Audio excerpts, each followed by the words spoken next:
In dishonor of the new hit horrible show Alien Welcome to Earth, we decided to talk about another Aliens material because, well, I'm already going to be blunt. I think Alien Earth sucks. The name's Adam. I'm ImpCit, and originally I know we were going to do the Alien role-playing game second edition, but That's turned out still in beta testing. we still had a smaller brochure of it and it's beta testing, so we didn't want to leave the audience without anything empty-handed, so we decided to do the Colonial Marines Operations Manual. Hoorah to Ashes, Marines. Though I And shouldn't be this is remiss. essentially the spiritual successor because there is the Colonial Marines Technical Manual that was made by, what's I think it's like S.T. Perry. I forget her name, but she also did a lot of the Resident Evil novelization books. She did a lot of video game conversion stuff. And she also did that as well as the Weyland-Yutani Report, which if you've ever heard of the xenomorph designation of like species XXXXX121, that's where that comes from. That's also where you get the scientific name for the black goo. Though we shouldn't be remiss talking about aliens by not referencing the great new product that's coming out, Alien Earth, which, as according to people on Rotten Tomatoes, it's a masterfully crafted and executed in building tension, mystery, and suspense, is supremely assured of vision and voice that's not afraid to expand a beloved brand scope and test its limits. And nothing happens until episode 8, allegedly. That's also one of the top reviews. I knew it was going to be a bit of a stinker just based on the advertising and trailers. Although then again, the Superman movie was also supposed to be pretty bad because of those trailers, and it did pretty decently, and people like it. I think marketing should just be fired because holy shit, they're incompetent at their job.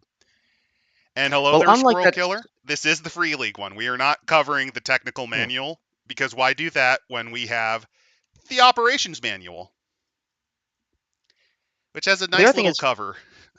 the the other thing is that the Alien Earth though is not just that. It's also, unlike that Superman movie, willing to explore ethics of artificial intelligence. Heck bros acting as gods, exploiting as well as ruminating on the shadiness of profits at all cost corporations. Fun fact, did you know that Fox almost killed it, and the only reason it didn't die was because Disney threw in some money at the last minute? I'm not even Good kidding. on It was dead on arrival until they did that. good on Disney. Oh yeah, excellently poor on Disney because it's essentially one big refest at Elon Musk. It also has the Major Katsuragi not Major Katsur, the Major at Home from Ghost in the Shell. Katsuragi's from Evangelion. Sorry, I'm not even kidding. That's the main character. She's the key to everything.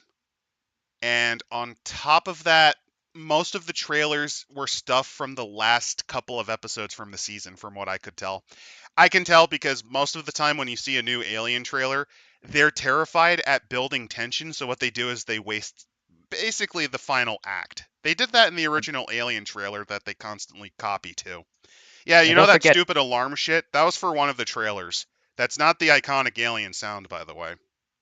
and don't forget the use of a pop song slowed down and made to be creepy. Well, that's trying to make you feel something because they don't know how to make you feel with their own work. Oh, also, fun fact: a lot of the advertising for it, which is just a massive failure, they tried to reference Jones the cat by having an orange cat. They constantly used Mother's sound effects, mainly because they remember that being iconic. It's like watching the John from cult of Papua New Guinea trying to understand via telephone a guy who lost the plot anyway. I'm not even kidding. A lot of the sentiments that you see in Modern Alien, you can kind of thank Ridley Scott for. And you can tell why because in the 2003 cut of Alien, which he calls the director's cut, but this was actually Fox demanding that it get called that so that it sells better. It's actually supposed to be an alternative cut. Yes, that's a lie. He tried to cut as much as he can so that he can get to the alien faster. Which is funny because 4 years prior, he actually had a different opinion on that. He actually said, no, no, you don't cut because the entire thing is you're supposed to build tension. Well, don't worry because apparently with Alien Earth, it expands on the mythos with cinematic scale and a crew of compelling, instantly memorable characters, matching Shogun in prestige and power. I wonder what marketing executive at Disney told them to say that line. I can also tell you that apparently, from what I understand, their understanding of tension is shit all happens for 8 episodes. Well, I think I know who the executive is. Some guy with the last name Burke. No, Carter Burke at least knows style. He may be part of the company, but he's still a nice guy, at least when he wants to be. All right, but let's go into the Colonial Marines. I love that they invented, by the way, 4 new alien species that they can just reuse. I can't wait for them to try to force predators into it because they're really trying to build up this combined alien versus predator universe, and that completely kills both of them. Don't get me wrong, I like the games, and in fact, the idea of sleeving a person into a synthetic that was already done like 30 years ago in Alien versus Predator 2. Like the Major at Home, as I call her, is not new, not at all. No, the inspiration for the slow down creepy is from the Dead Space Twinkle trailer. Well, no I could shit, definitely see that. no Yeah. shit.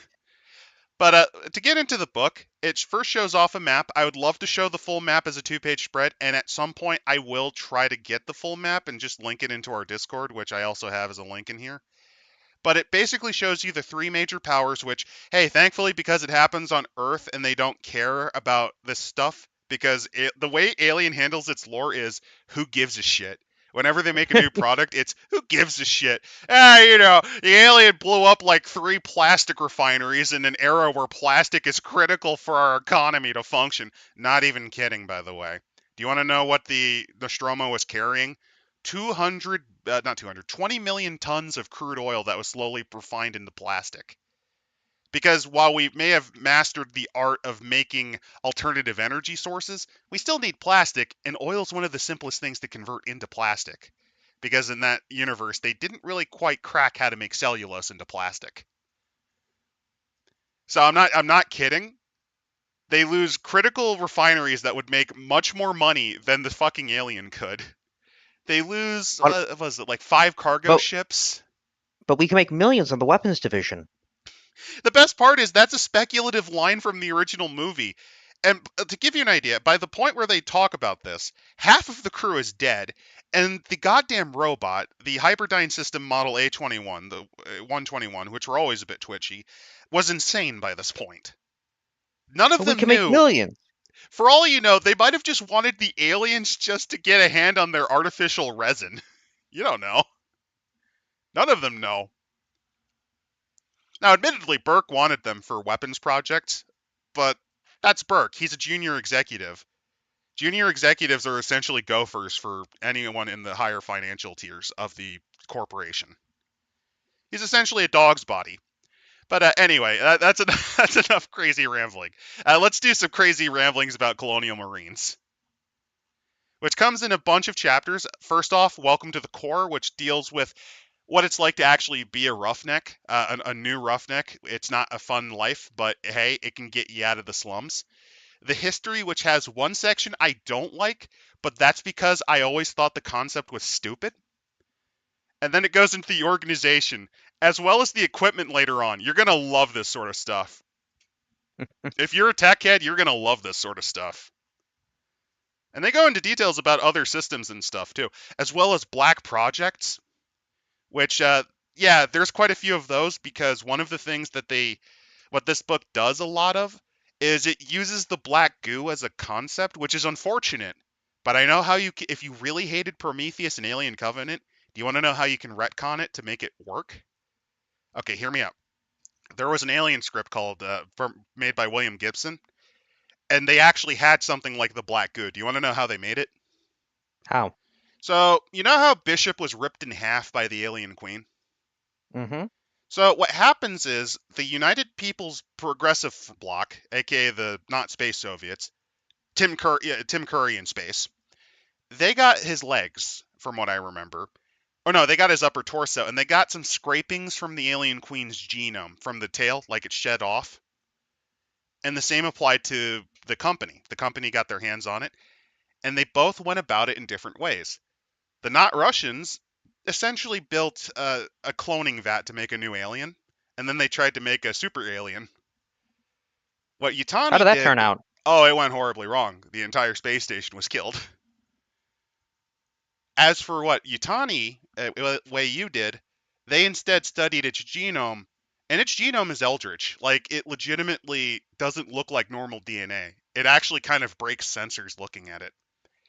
And they're meddling with it, accidentally created a virus, like a viral agent of some sort that can infect and convert things into something like the Xeno. Ooh. Yeah, it's pretty horrifying.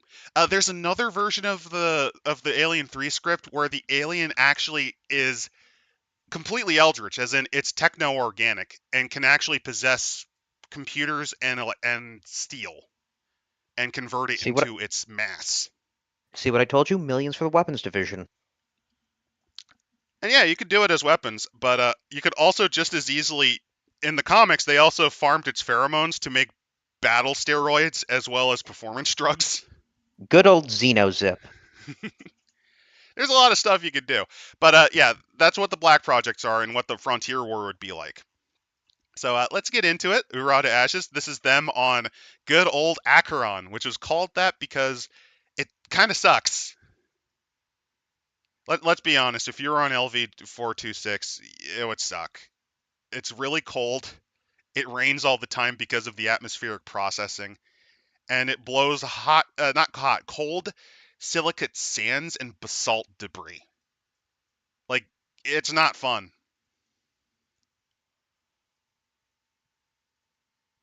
Yeah, the But Technocipher you could Warframe inspiration. Yep. but you could also try this with Alien Earth, which adds texture and nuance to a world that is rarely seen in the actual Alien films. You know the fucked thing is, you want to know how they could have actually fixed this? Just do the Alien War. You could do Alien Earth War, but if you don't want to do that, here's what you do. You have it set. You have it set after Aliens. Just just move the timeline. Although technically, if you give a shit about lore, all of the characters in it then can't be legal because combat synthetics were made illegal sometime in like after the events of Alien. At least if you're using Freeleague's lore. Combat synthetics, though, for a while have been deemed, at least in alien lore in general, combat synthetics, they're a thing. Basically, instead of looking like humans, they're just stacked with weaponry and reinforced, and they're very dangerous. They were banned via essentially a Neo Geneva Convention. That's not to say that companies don't make them for black sites, but they can't obviously use them openly. Because I think it's hinted at that one of the reasons the corporations are so powerful was they managed to fight the governments to a standstill in a prior war. Good old corporate war. But we should start with the role of the Colonial Marines and start with the amended National Security Act. The United States Colonial Marine Corps is an integral part of the United America's Allied Command that is tasked with maintaining the collective security of all United American signatories and their recognized interstellar colonies within the frontiers of What network. page are you on? Just out of curiosity, because I was too busy 9. rambling. Thank you. We are the first line of defense against any attack on a colony. That means any world belonging to the United States, Canada, Latin America, and any other member of the UA. The So yes, if definition is you're some wondering, the United America is formed, if I recall correctly, in response to the UPP, which formed in the aftermath of the Tauran Prime Civil War. At least according to Free League's lore. Free League's lore, what it tries to do is it combines the comics with new books, with Prometheus. It tries to combine everything, and it, it it is my version of the Star Wars fictive suicide note you like. I kind of like, but yeah, well, But think about it. yes, This you're is right, my you're right. version of that. I like this, even though it's stupid. Yes, very much so. So, the Colonial Marine coordinates with the Colonial Armed Forces, Colonial Navy, Aerospace Forces, and the Defense Fleet to execute any extended peace or wartime extrasolar engagements and operations necessary to protect the integrity of the United Americas. That's their official mission. The actual mission is 9 times out of 10 they're sent to colonial worlds to take care of bugs, legitimately just random life forms that are a bit too much of a problem for the colonists. Because Fixing they're down relayed lines, occasionally shooting them because they decided to strike for the company that they were sent on mission for. Things like that. Rooting out UPP synthesizers, that sort of thing. They're jackboots, So, essentially. so apparently, one of the first things that you're going to have in the life in the Corps is you're going to sleep a lot. It Oh takes yeah. about 3 months to get from one side of claim space to the other. To declare on something slower than a cruiser and a frigate could take 3 years. So basically, your tour is going to take a few more years than you probably thought. No. When you sign up as a Colonial Marine, you're kind of aware that you're going to be put in a freezer a lot. And by a lot, I mean essentially your entire stint probably will have you live, allegedly, by a technicality, you're probably going to be like 50 to 70 years old by the time you're done your stint. But you'll look like you're in your 30s. 30s or 40s, give or take. I mean, everyone else that you know is going to be dead because of how their stasis pods work, but still. And if you're wondering how cryo and hypersleep works in Alien, the reason they do this is because there's something involving basically their drive system, which works on, I think, principles similar to the Alcubierre drive. Your mind can't really comprehend that you're breaking space time, and you kind of go crazy if you're stuck in that bubble for too long without being asleep. So Oh, that's so why they're John, in hypersleep. I think the same thing applies in Halo. Somewhat. It's also Well, the could other be just, reason. The other real reason is that way they don't have to spend as much money on food and or oxygen scrubbers. ah, Remember, you got to make as much money as you can. yep. So, besides, let's see, most of the colonies deployed ain't even real breathers. They're shake and bakers. The processed canned air stinks just as bad as every one of them. Like the Yep. cheap metal taste. If you're wondering, that is the shake and bake colony is the colonies that have to actually build their own atmosphere and terraform. Yeah, it allegedly it smells as good as if you constantly had your car in circulation. Like you're just recycling the same air. Also on the frontier, everything wants to kill you. If the O2 ain't that tinny recycled shit, it's probably poisoned. Ion storms will turn your dropship into a brick in freefall, and there are alien critters. Bugs, beasts, and blobs. One platoon even fought off a goddamn dinosaur on Molden's moon. This is true. At least in this Yes, universe, but yeah. also in, I believe, Leading Edge, there was a planet that had dinosaurs on it. Essentially, Also, we are paid to endanger species. you are basically you're a big game hunter. You're professional big game Professional. hunters. No, it's professional genocide. Boo boo, hand me my shotgun. That's what you do for the next 100 years of your life. Well, you're only awake for like 20 of them You also get to burn the forests. Call because in an airstrike. a lot of the plant Out. life it can be also quite dangerous. And then there's also the real assholes. Us. Correct. Colonial insurrections are laughable, and any raiders or pirates that the colonial marshals can't handle are a flash in the pan for the Corps. If you're wondering what type of equipment the Colonial Marines have, we'll cover it, but keep in mind, one of the options that they have on a routine mission is CN nerve gas. As in, they can genuinely just say, fuck it, and just nerve gas the planet. The whole planet. That's considered standard equipment, by the way. Now, we do have to give a bit of rumor control. Almost 20 years now, the Socialist Union of Progressive Peoples and the United Americas have engaged in a friendly Cold War. Each upstage each other in arms race. Rumor has it that the UPP has enough of the status quo, and have stolen some secret weapon plans from Wayland Yutani. This is a nod There are to also, William Gibson's yeah, Alien 3. there are also hushed rumors about the crazy banned book that's making way across the network, Robert Morse's Space Beast. That's also a Dark, reference to the actual Alien 3. yeah, Robert Morse Dark being Net, the sole surviving prisoner from Fury 161. Dark Network Node Chatter claims the book's account is real and that some sick terrorist fucks got an army of the goddamn beast ready to be set loose from frontier colonies. That, I think, is based on one of the Dark Horse comics. Although it could be invented because Freeleague does invent its own stuff. Like Project Darkstar and the UPP weapons projects are all invented by them. But then we do have to talk about life after the Corps. It's pretty rough. So let's see. Your soul changes you. It makes you a little dead inside. Complete the tour duty alive, and you'll get to settle somewhere. You get a pension, all that, but it won't be the same won't be the same you that goes back to your old shake and bake. For a lot of Marines, regular colonial life just doesn't work anymore. and then your body. Sometimes you lose a limb, you lose them all. That happens. There's usually some, you know, android prosthetics for a price. You'll go from military service to corporate mercenary in the blink of an eye. So forget about settling down some nice little homesteader world with a wife or husband, 2.5 kids, a Dohati tractor. One way or another, 90% of you that sign up for this shit are in it for life. Just get comfortable, Marine. You might be here for a while. And that's true. A lot of Marines, after they're done their service, and this happened in leading edge games, by the way, too. After they're done their service, which usually is anywhere between 5 to 10 years, they can't really adjust to the civvy life anymore. So they often either go rogue or become mercs. Piracy is also not uncommon for a former colonial marine. If you know the So let's enemy see. and you know yourself, you need not fear the result of 100 battles. So let's see. What came before? Most of the innovation of the 21st century came from Sir Peter Wayland. That's a nod He, to Prometheus, unfortunately. I don't acknowledge it as canon, but you have to accept it in this setting at let's see. least. Kind of.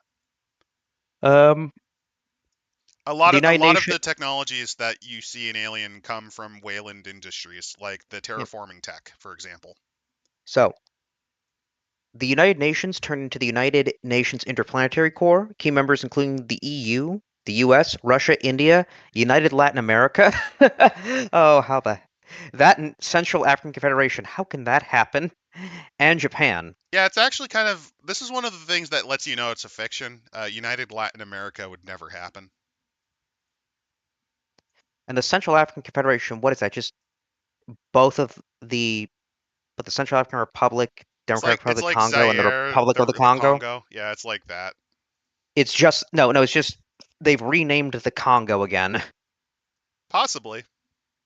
But then let's see. Um, Wayland and Yutani spearheaded the Three World Empire between Great Britain, Japan, Mars, and Titan. It's called the Three China. World Empire specifically, not because it's three empires, but it's three planets, because Mars and Titan were settled mostly by the British and Japanese. China forms the Chinese Asian Nations Cooperative. They actually are the senior members. Someone asked in stream whether or not it's China or Russia. It tends to be a mixture of, funnily enough, China, Germany, Russia, and I think no, not. I forget if some of Latin America joined as well. It's the Cold War, but it's the communist basically. It's a nod to the Cold War. And at some point in time in the mid 2090s, Sir Peter Wayland and CEO Meredith Vickers declared lost among the ill-fated Prometheus project. Yeah, that This movie is venture, unfortunately canon. wait, this venture found the company in severe debt, probably because you took the C, the head of the company on a massive venture without Uh, any it's profit to it's it. the CEO as well as one of his chosen successors, as well as the Prometheus ship was extremely advanced. That's the copium for why it doesn't look like a ship you'd see in the Alien universe, by the way. Um, It's the same reason why they in Andor they had to explain that, oh, the Empire's dumbing down the tech. Nah, it's just copium. It's just copium because of the design changes and the improvement in technology, making directors go, oh yeah, I should probably base it on what actual technology is turning into. yeah. So Ironically, because Star of Trek Enterprise got it right by making it rougher looking, despite the yeah, fact that the sets looked better. so Sir, basically because of these ill-fated ventures, the company was bought out by the Yutani Corporation. If you're wondering, yes, the Yutani Zaibatsu is the one in charge, at least in modern interpretations. That's why if you actually look at more recent comics, you will find members of the Yutani family much more often than you'll find members of Wayland. So Mainly because most of the heads of Wayland were subsumed and or absorbed or kicked out. then we have the United States creating the Colonial Marine Corps with the National Security Act of 2101, the dissolution in 2103 of the UNIC because the U.S., United Latin America, and Canada become the United Americas. Well, not only that, but they also leave UNIC. Yep. We also then have creating the Canadian Colonial Armed Forces, the Latin American Colonial Navy, and the United States Aerospace Force. Yes, if you're wondering, there are space mounties in this setting. The Canadian We Colonial all Armed Forces actually are a thing. I don't know if I actually think they were the ones to suggest nerve gas as a common item that the Colonial Marines just have on hand. we I then think they also were. got more operations like the U.S. CSS Covenant, Concordant, Acheron, Affiance, and Allegiance.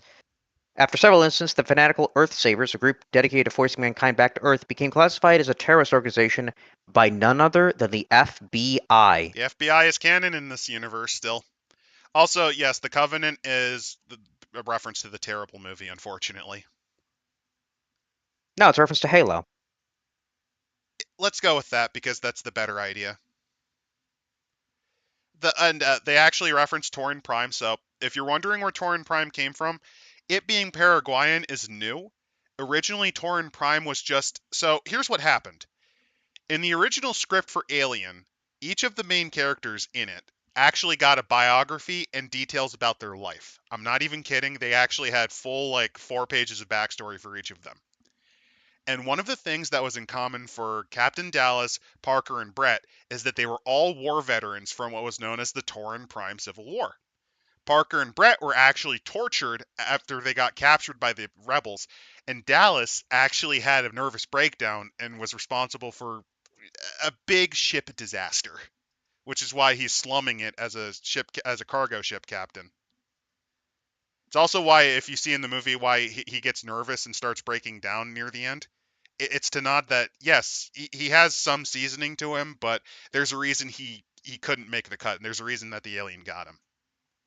But let's see. It's also why Parker and Also, Brett are so bitter because they were yeah, ground pounders. we had a bunch of stuff more in the timeline. Um, I do like 2137. An unidentified contagion sweeps through the frontier, claiming Sevastopol and the Mendel stations, the right Abera fuel depot, and several starships. So if you're Just wondering, an unknown contagion. so Just an un. so we know what Sevastopol is. You've probably played Alien Isolation, or at least have heard of it. Mental Station is actually its sequel, if I remember right. Alien Blackout, which is like a Five Nights at Freddy's thing, and it Hmm. sucks. As for Right Abera Fuel Depot and the starships, that is actually the story of Zula Hendricks, who is a new character that the Alien comics introduced. She was a colonial marine that essentially had experimental spinal surgery because in her first mission, she suffered severe back injuries, as in she became paraplegic and is in constant agony because it removed her ability to move her legs. She still felt down there, and it was mostly pain. um, those comics are at least kind of good. The only problem is Zula has a. You know how sometimes when they write comics, they make black characters have a big chip on their shoulder because of their race and like the problems they experience? Yeah, It goes really hardcore into that, as in I see. it gets obnoxious at times. Yeah, She's a good character until she starts rambling about that. It's kind of annoying because I'm like, oh god, you're so close to being really good. yeah. We do have a bunch of proxy wars, but then we also have in 2182, the Australian Wars end with a nuclear strike on the capital city of Canberra. The Correct. Oil Wars and the Silent War begin. Correct. Fucking, Also, you could put Mad Max. We could say Mad Max actually takes place in Alien. you could if you wanted to. I was actually wondering if they were going to reference because there is an interesting idea. Oh, they also hey, they referenced the new Earth plague. That's a real thing. Yep, Let's see. Um, and we get the Space Beast being transmitted, yep. and the UPP refurbishes David 7 synthetics as hazardous climate troops. So what happened is the UPP managed to get their hands on basically one of the Davids, one of the Michael Fassbenders, and they became their chief combat synthetic. Much like how the Soviet Union, how the Soviet Union borrowed a lot from Western engines and essentially modified and improved them. Yeah, Same principle. so the timeline still continues going over obviously as corporations There rise, is become one that I dominant. want to bring. Here we go. The AWS program. This is one of the few things I'm not a fan of. I've never been a fan of this principle and this idea. Artificial womb soldiers. Okay, so my rebuttal to this is very simple. How is this cheaper than just getting some guys from the slum, giving them a gun and saying, Have at it, Marines. Because it could be millions in the weapons division. Ugh. I You don't understand. We can put the alien inside of a human womb, and it becomes an alien human hybrid. It will totally work out, and there will be no side effects whatsoever. damn it, you just We get to spoiled it. the Dark Star program. I did. That is legitimately one of the UPP Special Weapons Division projects, yes. I don't think it's the Dark Star project, but they were experimenting with hybridization. I mean, basically, with anything in this universe, take some sort of experiment that you could that you could hypo, hypothetically think of, and in some way just insert. We put the alien in it. Because it would make us millions. And here's the screwed up thing. Do you want to know if I had to make an alien script? Do you want to know what I would have done? I would have done The Office, but Wayland-Yutani, and it shows what they actually are planning with the alien. And besides the weapons program guy, you actually get some of the most mundane and stupid things, like super glue based on its secretions, a new and better hazmat suit based on the silicoid cells that its skin and exoskeletons made from. Just stupid shit Or like that. or we could make the alien act like those Japanese suicide bombers in World War II. We'll put the alien inside a missile and then shoot it out into space, and it will drive it. We'll teach it how to drive. You know the sad thing is, oh no, oh no, I'm actually envisioning. You could do that. You could do like a Skinner box for an alien. They're smart. Instead of synthetics, we'll make the service industry run entirely by aliens. Think about it. And if the customers get rude, they can just kill them. I'm just envisioning Carter Burke saying, "I like the cut of this kid's spirit.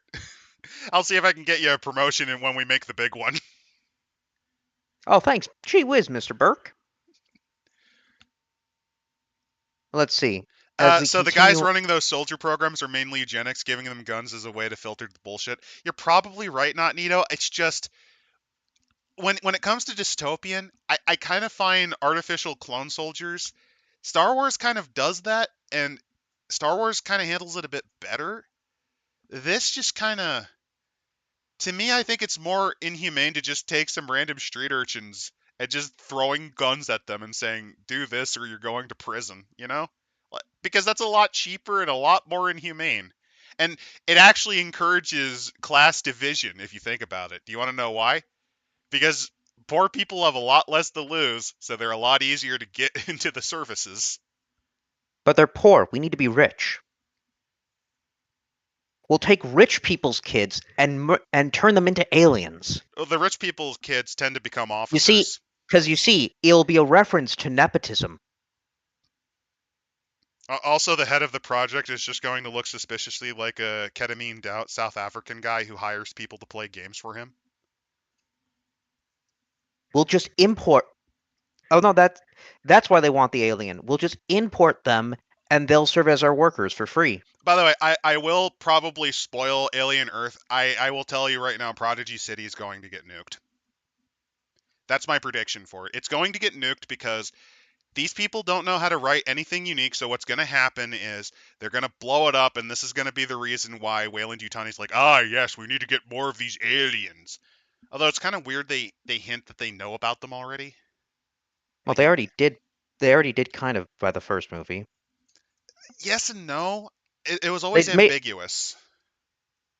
They knew about the signal. I don't know if they actually established if they knew it was a warning. They knew so about the signal, and they did have enough planning to swap out the science officer for Ash. Like that was so why, because the Nostromo was going to go near it. If you're wondering what happened, they got the signal. It's not hinted when they got it. I always interpret it was relatively recently.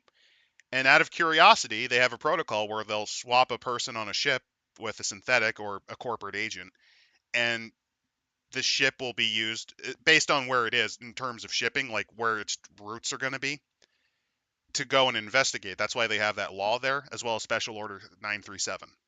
That was always how I interpreted it.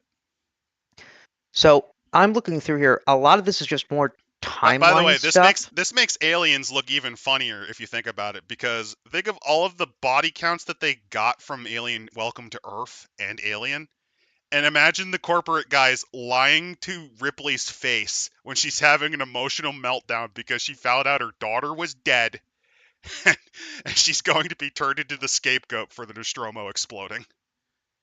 So there is a very big Oh man, no, there. I I'm bet saying she's glad she's dead at the end of Alien 3.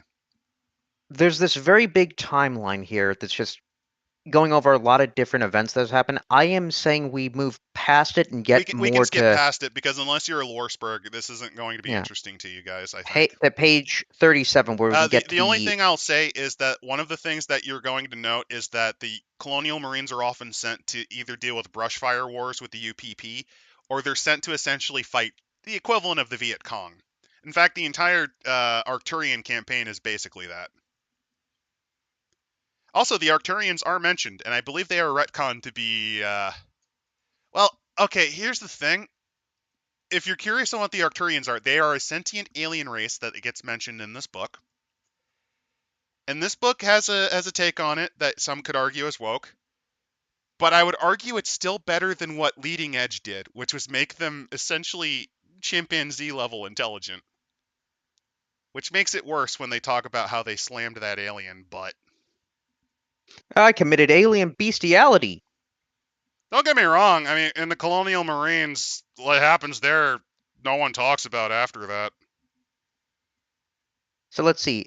So the United States Colonial Marine Corps, which I think is I feel like it's ripping off the Space Force logo, but No, that's the original logo from Aliens. oh, all If right. anything, the Space Force actually ripped it off. I'm not even kidding.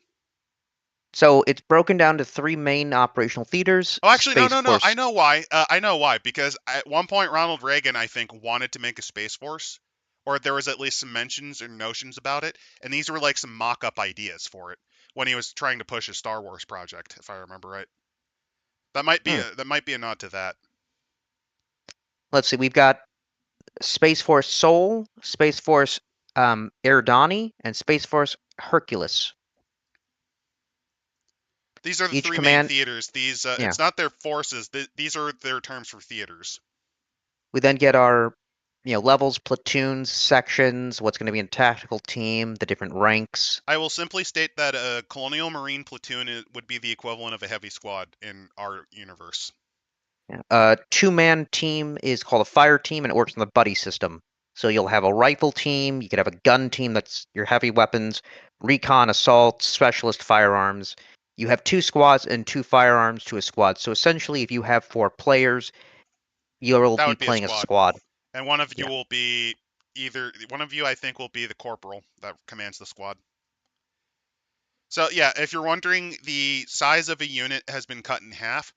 Some of this is mainly just because if you had a full-size platoon of like 54 Marines, you're not going to really remember any of them if they did that in Aliens. Let's be honest. Let's be honest, if you have too many characters, you're not going to remember or your movie's going to be a plotting piece of shit, you know? And the ones that you don't know will just be disposables.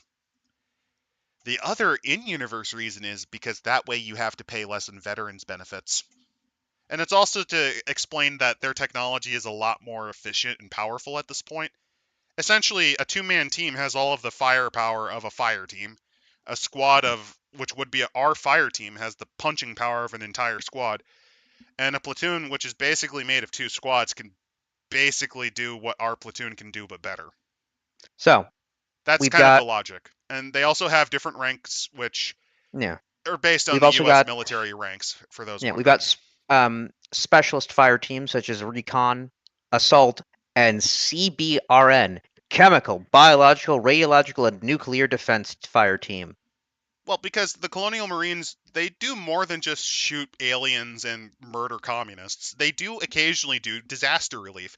In fact, do you want to know why this? Okay, so here's an interesting fact. Uh, their ship, their close range assault ship, the Conestoga class light assault vessel. Did you know it can actually store up to about 2,000 people? Hmm.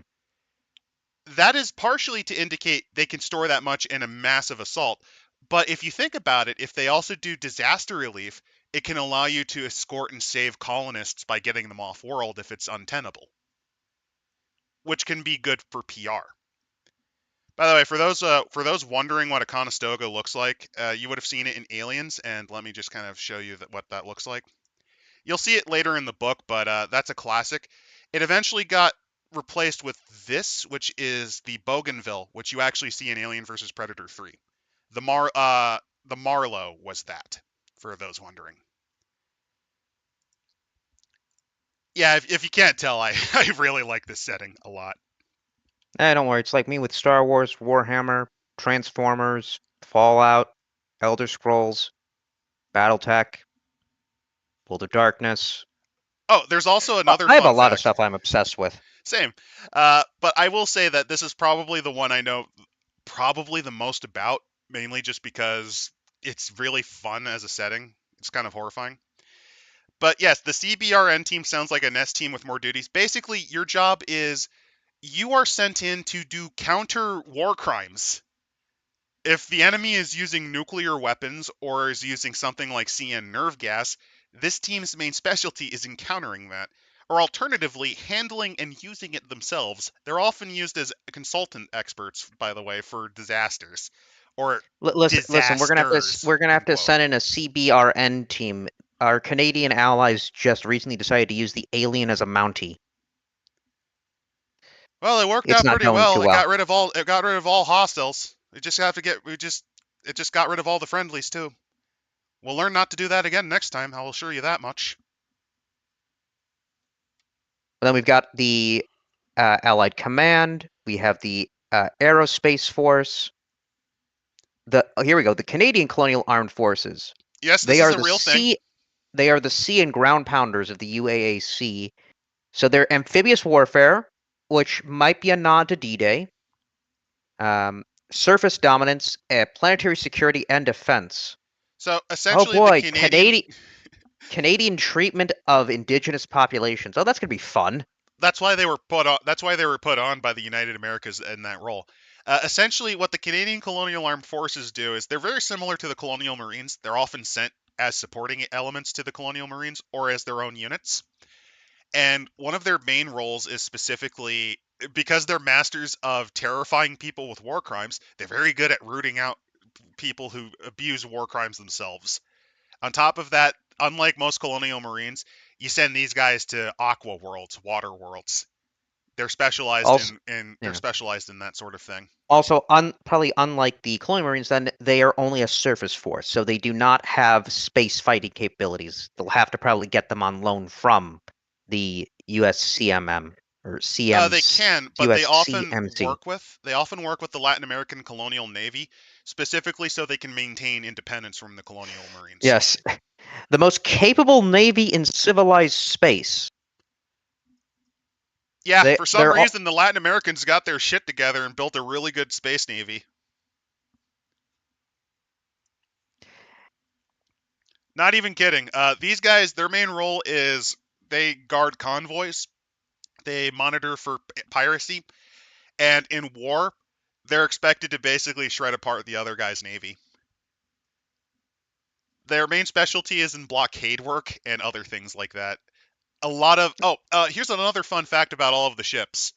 All of the ships have what's called a Mother Systems Model 9000, and those things are so intelligent and self-sufficient that they can actually single-handedly command the ship themselves with no living members operating it. So even if you completely kill everyone on one of these ships, they are capable of still fighting. I'm not kidding. That's how now advanced what the if we AI put the is. mother system in an alien? You're joking, but that was actually an experiment at one point in the comics. Oh, come. Also, Squirrel Killer. Hey now then, bud. Don't you know you best not mess with the guy pissed enough to ride dem der Xenos? I just butchered a Canadian accent. I am so sorry. You came off more like an Aussie. That was more of an Aussie accent, mate. It's vaguely British. And the Outer Rim Yeah, Defense Fleet is kind of just. I don't know how to explain it, but essentially, these guys are like the Coast Guard. As in, the actually, Latin wait, that makes Americans sense. are about to take them over. Hold on, wait a minute. That makes sense. Marines, Aerospace Force, Army, Navy, Coast Guard. We just replicated the entirety of the American military.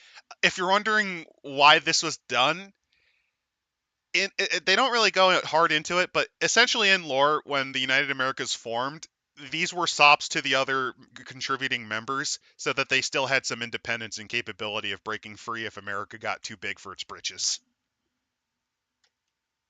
Also, the other organizations, the Colonial Marshal Bureau, they work in tandem with the ICC, the FBI, and the USCCG, which brings up the FBI. Yes, the FBI is It is still the a same thing. FBI. It is the same FBI. Also, the Uh, Colonial Marshal, they're essentially a mixture of Interpol, Border Patrol, and they often serve as sheriffs, as a combination of sheriff and federal police officer. They also can deputize and hire people to serve in their bureau. These guys are usually the equivalent of frontier sheriffs. yeah. You actually We run have the into one of them in Isolation, which is where they, if you're wondering, this is where they came from, was Alien Isolation, yeah. and it's actually a good idea. I actually really like them as a concept. We have the Colonial Guard, which is a reserve force, and then we The actually so the we Colonial no Guard, for no no those no no no. wondering, these are like the PDF troopers from 40K. These are the fuck ups who couldn't make it through the Marine training. Well, no. Then we have this: the United States Colonial Coast Guard. They're We have basically worthless at this point. interstellar customs and trade regulation, migrant interdiction, search and rescue. I'll be honest, these guys are the equivalent of the people who harass you for having a TV. Do you have a license for that? Do you have a claim on that derelict? Actually, But you're, then you're we you're joking, but there is actually salvage law. There is a salvage law lore. By the way, a lot of this you can thank James Cameron, as well as other people besides Ridley Scott for all of this. So whenever people say Ridley Scott's the alien guy, they are full of crap. so let's see. The Three World Empire has the Royal Marine Commandos, the Imperial Armed Space Forces, the ICSC Incorporated Forces, Weyland-Yutani Commandos, the Central Space Consortium Private Military Contractors. So before we go in, so yes, the Three World Empire does have a military. They often hire mercenaries as well. And it's kind of basically a mixture of the Japanese Self-Defense Force and the, well, British Royal Army. We then have the Union of Progressive People's Army, which every citizen is required to serve for 5 years, So which is yes, more than they have which a is more 5-year than contract. countries that have conscription and are in active war. The Not reason even they South do Korea gives you this, that. well, the reason they do this is because so the Union of Progressive Peoples struggled a lot because when they formed, and you want to know why they formed, it was specifically because of corporations becoming too powerful. Socialism revived as an ideology and communism revived as an ideology specifically because of corporations like Wayland Industries and Yutani Zaibatsu. Hmm. They became We too also powerful, yeah. and because of that, they don't have those quadrillions and quintil. You know how the corporate sector is extremely rich? Yeah, they don't have that because they either nationalized them or the corporations fled before they could be nationalized. So they don't really have the industry that the other guys got. They kind of need all the Then advantages they can. then we have the Space Operating Forces, Zero G Combat, These are and essentially space spetsnaz. the Ministry of Space Security. Oh no, there is one Good other old thing. The good old space KGB and Stasi. Here's another fun thing about the space operating forces. They violate the treaty on combat synthetics because they actually have strike teams embedded into them of the Davidovich CM combat synthetics, which are essentially modified David 7s, which is the model before the David that you see in Prometheus. So inside this Chinese army, you're just gonna have a sprinkling of the same white blonde-haired guy. You're going to have a few Michael Fassbenders with an AK-47 arm. Eh, I'm not kidding. The SOF actually have these heavy combat suits that were designed for space, kind of like an elemental but smaller. And one of the things they have is essentially an automatic super AK-47 arm. It's pretty neat. yeah. This And is then what I making call Zilla Marines. Hendricks, and this is the person I used for the thumbnail because of the expression on her face. Look at that Oh boy, OJ. how many drops is this for you, Lieutenant? How do I get into this chicken shit outfit? Look at that burned. So Are you this, sure? Are you sure this isn't Three Worlds Empire? That looks like a British breakfast. That looks like I don't know what that is. Maybe that's the cornbread you're not supposed to eat. yeah. Then so we've got our character creation, which if you watched our video on the original Aliens, or well, not the original, Well, it's a on the Aliens two-parter. RPG for this, yeah. So they give us the background, they give us the character creation for that, and it's remarkably similar. You'll Basically, have this four. book is nice because it gives you enough to make your own characters. So you can actually just buy this book by itself and it can still Yeah. work for you. So you've got 14 points to go into strength, agility, wits, and empathy as Oh, normal. before we go into further, if you're wondering, this uses what's called the Year Zero system, which is actually a very rules light system that was first pioneered, I believe, in Mutant Year Zero or some other game. And what it's really neat about it is very modifiable. Alien uses a modified version of it. Mutant Year Zero uses a modified version, and there's another RPG that I've heard of that uses Year Zero. Year Zero is really customizable. I think it's one of the best rules light systems you can work with. It has one big weakness though. It is not very good as a system for long-term play. This is the system you bust out if you're playing short campaigns and one-shots, and especially This for is Alien. this is I mean, this is what Power by the Apocalypse ought to have been. For all you, I also know there is another period-based RPG called Vasan. I think it's called Vasan, which takes place in like 19th century Sweden that uses the Year Zero engine, I think. Hmm. But we've got then your military occupation specialists, your armored fighting vehicle marine, assault marine, automatic rifleman, comtech marine, space marine, The intercessor, nuclear specialist. So if you want to play your nuclear war crimes Canadian man, this is yeah, what you'd pick. recon, breacher, There's a lot of reconnaissance. roles. No, I was just ranting off titles for Warhammer Space Marines, but dedicated marksman, dropship crew chief, hospital corpsman, forward observer, and then your basic rifleman. Who are just grunts. No offense. You'll then have your events table. They'll give you, different skills depending on if you're enlisted or if you're an NCO, It also if gives you're you an item sometimes. yeah, a pilot and crew chiefs, and they give you talents like heavy weapons, getting a +2 modifier to range combat when firing heavy weapons. Hug the dirt, remote. It's really quick. The Year Zero system is really quick to get through. So actually, though, you will need the main book for it because it doesn't tell you what your different skills do.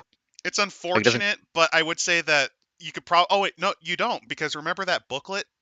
You could use the booklet that to getting started, which is free. Yeah, but that was second edition. This is first edition, You could still and like probably any get good away with it. and like any good corporate employee, always make sure you buy the products for this specific edition. You can't In mix. fairness, I do actually recommend this RPG. It may borrow a little too much from Prometheus and Covenant, but I do like it a lot, and that's why I actually linked to this book in the description too. I really like it. They give you then your various officer ranks and enlisted But ranks, by the your way, if you're basic gear. playing an Alien RPG game, the highest rank that you might get is you might have someone be a sergeant, maybe No, staff sergeant. you're all generals. The all generals party. You're joking, but you could probably play an Alien RPG game like that. It would be a lot of strat. Okay, here's how you do it. You would have them. You would play it like Ars Magica, actually. Okay, so Ars Magica, the way you would play it is you have the mage player. You have the mage, like a couple of mages maybe, and then the other guys play the assistants, and then you cycle through to the person who plays the mage, and then you also have what are called the grogs, which are your, all right, my lord, I'll go grab the item, even if you don't eat in my face, where they're just disposable. You could probably, if you wanted to do an all general, like an all military brass Colonial Marines game, you would have a couple of them. You would have a couple of the people doing like the major support, what the major does, which is wiring into the local companies and so on. And then you would move to the players in a squad on that area. And based Ooh, on how they play, that determines if the objectives that the general set succeeds or fails. oh, that's fun. You could do it like that. You could play it like Ars Magica in that regard, and I think it would work. but you're not going to probably play most of these unless you really play around a lot. The highest ranking guys you'll probably get is something like a staff sergeant or maybe gunny, or maybe a lieutenant. You could be a lieutenant, like one of you could be an officer. And then after creating the character, we'll go on to gear. There is a lot of gear. So we got our pistols. The Bio-National TX-9 Chemical and Biological Injection Air Pistol. So this is mostly a corporate item. This is often used by either medical docs or honestly company guys. I believe Bio-National is actually a reference to the whole Xenozip arc. It is. We've got the semi-automatic pistol. The VP70 mag. This is a bit of an older model. It's a bit of an The older model. It's the equivalent of a it's the equivalent in this setting of the M1911, which saw a lot of use for a long yeah, time. semi-automatic electrostatic pistol. Taser gun. It's a rapid-fire taser gun. It's often used by Oh, corporate the other security. the other thing I like here is they show you which faction the weapon goes to. So for the semi-automatic, the VP70, the United Americas, the Often Wayland used by one, lieutenants. Sometimes yeah, sometimes infantrymen will have them, but it's usually something that officers carry as their sidearm. yeah, but the Wayland weapon is for the corporate. The Norcom QSZ 203 semi-automatic pistol is the Chinese version, And this one's actually which pretty good. actually funny, they have different stats. Yes, they Like do. it's not your generic the pistol that they all get. No, there's an actual difference. So for instance, the American one is I guess has better bonuses, You're but more likely to hit with it. It's a much more yeah, accurate. It it's cheaper. costs cheap. The Norcom more expensive, but it's armor piercing. It's a little more expensive, and that's the And best part. Like that's the thing about the UPP. The UPP is not. It may be more backwards than its rivals, but it's not much like how the third world, much like how the second world, I should say, third world was the ones that were independent. It's also developing. Second world nations in the Soviet Union could make pretty good equipment. as I say, yeah, the AK-40-47 pulse rifle, the 203 can be thrown off a three-story roof and still function just fine. Norcom builds them to last. It's an excellent pistol if you can get your hands on one. And they also have here's what they look like in all of All their the yeah. glory. Then we have the They don't rifles. have all of them, but I do like when they Yeah. show pictures of them. It's really The cute. Armat, the American Armat P9 SHARP rifle. When A Hudson sonic brags har about all the weapons that they have, he references a sharp stick. This is what he's it is talking the about. it is a sonic harpoon artillery remote projectile. It fires an array of dart types, which release a sticky explosive charge upon contact. Essentially, imagine cramming the power of a 40 millimeter grenade into It, into a flechette round. I if actually the have dart, I actually have an image of it for those who are yeah, curious. You first see it in Alien Colonial Marines. Here is what the sharp rifle looks like. It looks very similar to the pulse rifle, mainly because it uses a lot of the same equipment. And these are what the sharp sticks look like. Oh, come on. There we go. so And if these I'm are the reading the sharp stat, sticks, yeah, which kind of, if you think about it, look a little bit like a bolter round, at least from in some respects. yeah, It operates a bit like a bolter round as well. the let's see, no rolls required to shoot a dart. The charge will explode after one round, triggering a blast power 9 explosion. If the dart hits That's an pretty enemy target powerful. directly, it detonates within a fraction of a second. The target hit by the dart suffers 2 additional points of damage, and their armor rating is halved, rounding up. Remember in the original book how shit it was to actually kill an alien? Yeah, these can kill an alien. Oh yeah, the sharp stick is very dangerous. It also has an interesting ability in that it can recognize friendlies based on if they have a PDF chip installed in them. And Colonial Marines always have a PDF chip.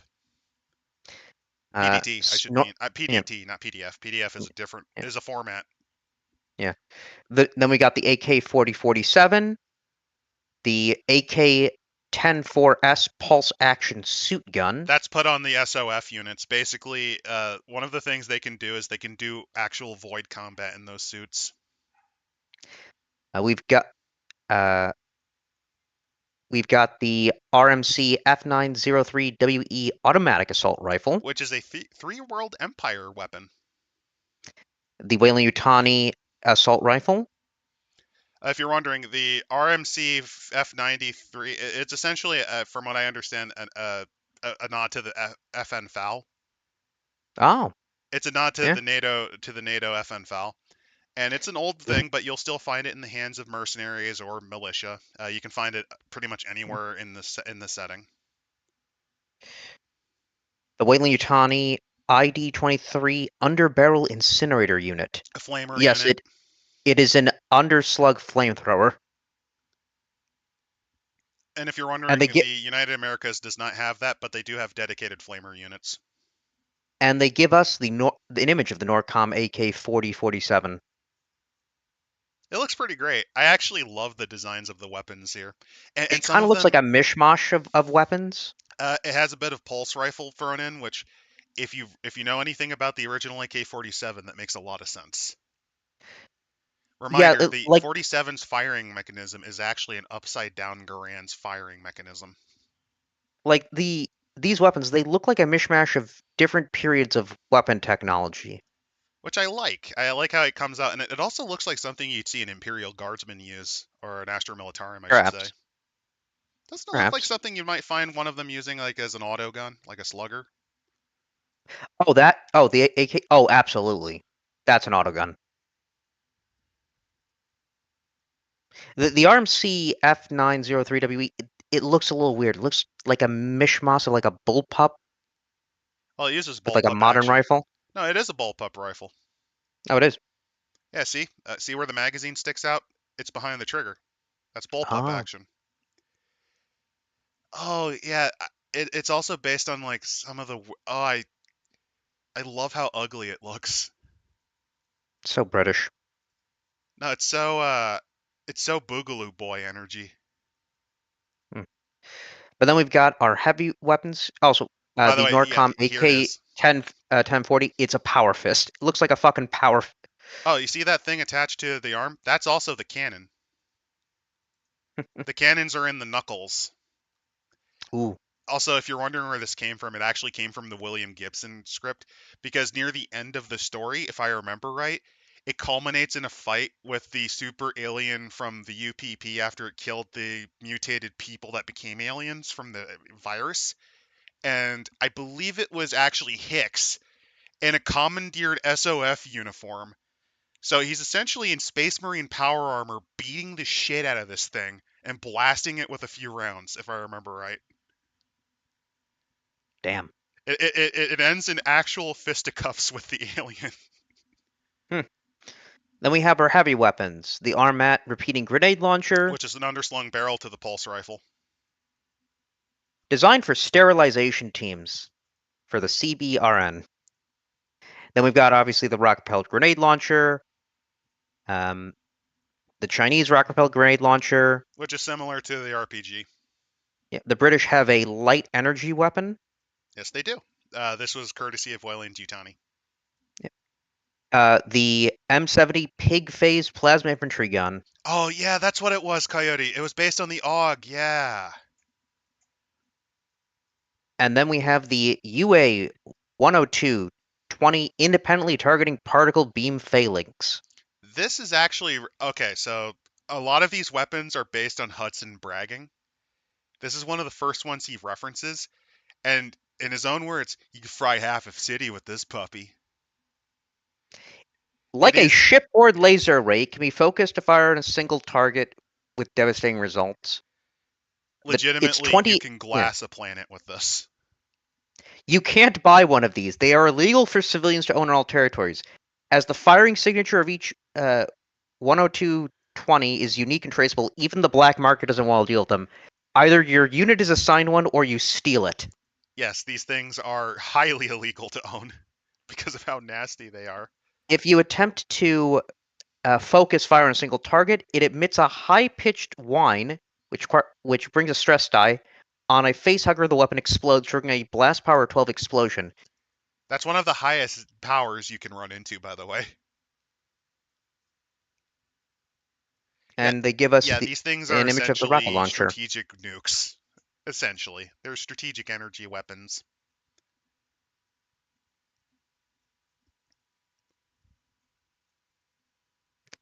Then we have our explosives and ammunition. We've got M40 grenades, star shell flares, baton rounds. These These are are less than non-lethal lethal. rubber rounds. Because again, Colonial Marines occasionally are sent down to stop riots. Buckshot canisters, fire bombs, breaching charges, claymore mines, By anti-vehicle the way, if you're mines. wondering, the breaching charge was invented by the Canadian units. Specifically, they wanted something that could not only breach but clear at the same time. I'm Oh yeah, kidding. They don't clarify, yeah, but it feels like something they might have made. they gave Hudson's quote. Check it out. Independently targeting particle beam failings. Whap. For I have a city with this puppy. You can, by the way. Now we go into the fun stuff. Chemical weapons. Oh, they don't reference the sonic electronic ball breakers, which was an electrostatic grenade. Um, maybe that's the HEDP grenade? Nope. Although there is a variant of it. So yeah, the ball breaker is a real item, and I have an image of that. Basically, a lot of the stuff Hudson brags about is eventually turned into real weaponry. I'm not even kidding. Let Much me like give you. anything in lore, much like anything in a franchise, the lore comes from random throwaway things like, oh, I don't know, the Clone Wars. Yep, and this is what it looks like. It's essentially a massive taser grenade, taser and bang, if I remember right. So actually, I think this is one of the things that would really work well on an alien because they use magnetic sight essentially. Hmm. They don't see invisible spectrums. They see via bioelectricity, I think, and chemicals. Like they have a very advanced sense of smell. But let's see, we have the nerve agent. It is a nerve gas that has lasting results on enemy and anyone else within range. This is the nerve gas that they suggested using on the alien hive, which they didn't use because they didn't even know if it would affect them. Then we've got the quinatricilline explosive accelerant. By the way, there is a note from the GM from Mother. It's napalm. Oh no, both of them. This is mean stuff. Your lieutenant will only authorize the use of this stuff as a weapon of last resort unless they're a total dick. And they explain just why nerve gas is so awful. Like they go into details about how you die via nerve gas. By the time it's all over, you convulse, piss, and vomit yourself into a coma or asphyxia. Keep it Hmm. up, you'll have chronic neurological damage to boot. Do yourself And a then, favor and don't do anything that'll make someone want to use this on you. for the explosive accelerant, um, it sticks to everything and burns like a supernova. Only total immersion while will put out the flame even temporarily. Within one turn of urging from the water, it will self-ignite. Yup. Only self-consumption, careful removal of the gel, or completely cutting off its oxygen supply will quench this flame. Oh, so you're fucked. Yeah. Fire 15 for a reason. As Then for we the give our uniform, arm. Yeah. this is the Uh, uniform they're expected to wear. We got the dog tags, This is a battle reference to dress. Alien Colonial Marines, by the way. Oh, You can collect the dog tags of the members of Bravo team who died. It's a collectible you can get from it. you're right, Cody. It's They an also wear anti-shark them. batnade. Yeah, it's an Uh, we anti-shark band-aid. we have the ghillie suit. We have the standard boots, jungle boots, thermal boots, performance enhanced platypus fins. Essentially, part of your standard kit is you always have the correct boots. They also have life vests, cold weather parkas, military grade hazmat suits, which is mostly given to the people who specialize in nerve agents. An environmental poncho, and finally body armor.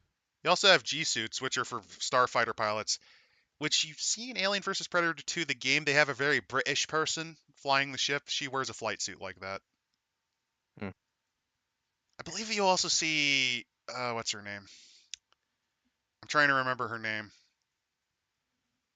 Ah, shit. She flew the Cheyenne before the alien killed her. Pharaoh. Yeah, she wore one. Let's see. So we've got body armor. So we got the ballistic helmet, Kevlar riot vest, and a plasteel riot shield. By the way, the helmet While the has multiple functions because it has a microcomputer in it. It allows you to track passively via infrared, and it has a friend and foe transmitter. hmm, the Chinese combat armor though is bulkier and heavier um, than the Colonial Marine equivalent. It also is equipped with a full motion tactical camera that transmits video and vitals to local command. Yes, the UPP fights an awful lot like the Colonial Marines do because it works.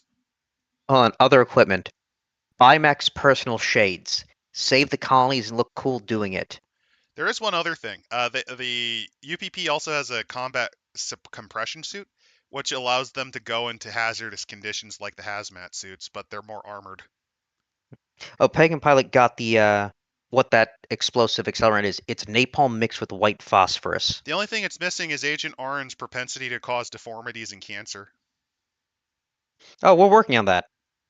We're gonna mix that with the black goo. It'll Super make millions for the Napalm weapons burns away division. the evidence. Very ineffective. We need to send a warning to those who look upon our works once we move on. Squirrel killer. Oh no. But yeah, personal shades, the Bimex. These are great. If you're hit with a laser weapon on a critical, the beam is deflected and inflicts no damage. The shades, alas, are ruined in the process. Protect your eyes when you protect your country. Don't you love that though? You can It's legitimately deflect lasers with your shades. It That's also great. prevents you from getting blinded. Basic individual packs, climbing rope. So the CBRN detection kit is standard equipment for those who specialize in nuclear and, well, biological agencies. Marine kit, Uh, shoulder lamp. the what? The folding and trenching spade. It is a collapsible shovel like we use a close combat weapon, and a smart marine will heat it up with their spade as an incinerator unit. Meaning you can dig a critter out of its hole, kill it, and then fry it up.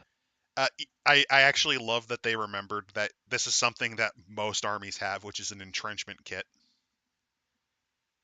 And also, You gotta yes, dig a trench. well, no, here's the other thing. Heating it up to use it as a griddle, that's also very common. No, I love it. I actually really love that. Full Let's spectrum see. spotter scope, which allows a recon rifleman to roll observation and use different spectrums similar to the Predator vision. Then they do give us the vehicles, such as the Lockheed Martin M577 Armored Personnel Carrier. Oh, it's also eventually shortened to Lockmart. It's traditionally called just Lockmart. Hmm, I guess he got kicked out. Well, Heed and In got knocked out. Also, Yeah. this APC is the thing you see in Aliens, if I recall. Yeah, it's the Aliens one. Then we have an air defense version. The Chinese have the uh, Mikoyan Liu Ox Series HAMPV 6x6 heavy armored multi-purpose vehicle. It's essentially a heavily modified tractor. It look at that. Yeah, that is a fucking tractor. It works though, and it has good. And it has it's fully vacuum sealed. Actually, no, this reminds me of there's a real Cold War project where they tried to make it was an APC that was designed to be completely sealed in the event of a nuclear exchange because during World War III these would send troops in through the radioactive wastes. I'm pretty It's sure kind of they like that. figured out how do we get oxygen into it? It was a combination of carbon scrubbers and cyclers, Hmm. as well as tanks, oxygen tanks to pump in as needed. Lockmart for all your military needs. I mean, canonically, Wayland Yutani gets bought out by Walmart. I'm not even kidding. Alien Resurrection actually, that's their fate. They get bought by Walmart after Chapter 11. You see, that's where we're going to put the aliens then in. I'm just envisioning the aliens as a Walmart greeter just hisses menacingly. Ah, shows the receipt. The alien stops hissing. Welcome to Walmart. I love you. You're joking, but the original script of Alien had Ripley die, and the alien had the ability to mimic human speech. So the final Ooh. final message that Ripley gives was actually the alien speaking into the recorder, as you just see Ripley's corpse on the ground. Oh, that'd be fucking creepy. little odd but creepy. Well, I Um, mean, it got rejected because, in the words of the Fox producer, "What the hell is this stuff? What the hell is this crap? You can't do that." yeah, I kind of had no idea to speak. But let's see, the Siegson MX-11A1 hover tread light infantry vehicle. Yep, Siegson. Siegson's bold attempt to redefine what all-terrain meant, and a perfect example of design by committee nightmare. I love It that they runs. reference Siegson because they. Siegson is it's the shit company. Well, it's not. No, it's the whole point of Siegson is it is corporate mal incompetence personified. It is. It is like the paper company from The Office. It is just. It is So through management and incompetence. It does these great ideas that are horrible. let's see. Well, altitudes as high as 12 meters can be achieved. Sustained hover at any height over 4 meters is risky. Ooh, that's that's not good. Well, the prototype. Let's see. It was rejected Short. because it was a fiddly piece of crap. But a lot of Yeah. mercenaries actually use it because, yeah, it can only go up to 4 meters, but that's still pretty. That's still pretty good traction over rough terrain if you think about it. Hmm. Because it's a hover vehicle. It can also roll on the ground. Then we have the Alpha Tech X T-37 Stinger fast attack vehicle, also known as the Warthog, because it looks exactly like a fucking warthog. Yeah, it's legitimately just it's just the warthog. I'm not mad at it. I'm not mad at it for copying so blatantly because there's only so many permutations of Listen, I tactical. I respect it if the nickname was the Chupacabra Well, think or the about. Chupa Well, thingy. no, it has a name. It's called Peacekeeper. See the graffiti. Yeah, yeah. That's another little nod that I like that they show off is that uh, Then they do actually personalize their stuff. Like if you're wondering, if you actually look at the Cheyenne, that ship that flies down onto the planet in Aliens, it actually has a personal logo, which is an American bald eagle with boots stomping on a cockroach called Bug Stomper. hmm. But then we have the actual armor, the M22A3 Jackson medium tank, Yeah, tanks are they still are around, but they're obsolescent by this point. and the M40E Ridgeway heavy tank. Essentially, someone really wanted to make tanks viable again, and this is their attempt to make it new. And then we have artillery, the Oh, by the way, here's what M292A2. the Ridgeway tank looks like, and yes, it has a Yeah. bulldozer attachment. Someone liked Warhammer. They wanted a Baneblade in real life. Well, actually, if you look, see, it has a secondary and tertiary cannon. More cannons. So yeah, it's Warhammer. I like it though; it's goofy. Also, the tread arrangement is completely nonsense. This tread arrangement would not work. Not really. So yeah, exactly like Warhammer. That's just a scorpion. You're right. That is a scorpion tank. That is a scorpion tank. You're not wrong. Yeah. But then we have the M292A2 self-propelled artillery. It is a giant gun on treads. That Oh no, it's even funnier than that. It actually uses something like a bolter round because its shells have ramjets in it that allow it to accelerate even faster after leaving the barrel. It Yeah, has miniature jet propulsions on each shell. and then the BP-33 Celestial Defense Artillery Gun. You want to see a really big fucking gun? This is it. It's a railgun. It is a railgun designed to shoot down ships from space, Then we have the M201 multiple launch rocket system. Heavy tracked and turreted missile launcher. also known as an MLRS, We then have our Bearcat VTOL strike ship which is and the Cheyenne. actually a smaller version of the Cheyenne, Yep, and then we got the Cheyenne, which is what you see in the movie. which has different models, Yes, interesting they do. enough. And there's a Chinese version. Well, yeah, because what happened was the UPP found a crashed version of it during the war and essentially found a way to make their own version. Uh, the Chinese have the Mi-220 Crocodile series armored attack dropship. It is twice as large, armored, and armed as her UA counterpart, and only a third slower. tracing its double bubble cockpit design to the Russian Hind D. Yeah. Again, the UPP can make pretty good firearms. Once it gets in the vehicles, it's a hit and miss sort of arrangement. You can kind of see what happens when getting rid of your corporations can screw you over in the sci-fi setting like this, can't you? Also, yeah, so I mean, Halo is mill sci-fi. It also did straight up rip off of Aliens It did. with the depiction of its Marines, so The way its ground pounders were fitting. handled looks exactly like what they do. Also, the same with the Cadian shock troopers, if you think about it. No, I think that was just generic infantry.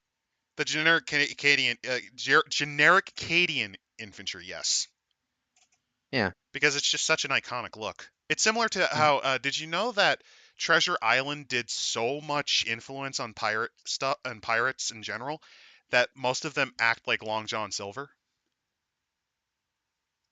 That's why so Oh, many of them are missing a limb and have a parrot.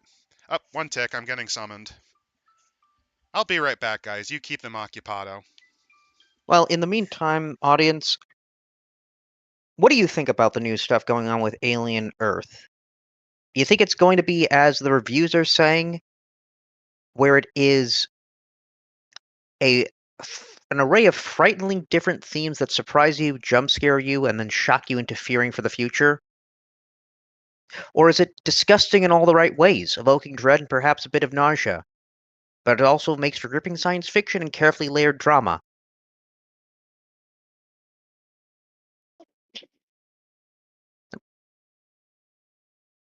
Hello? He's not here to save you. I can say dirty words and he can't kick me. You're right, Biggie. You can't. Penis, What do Perfect. you penis, think of Perfect. penis. You what? have someone else to bother you on this Yeah. when I get summoned again 10 minutes from now. Fuck.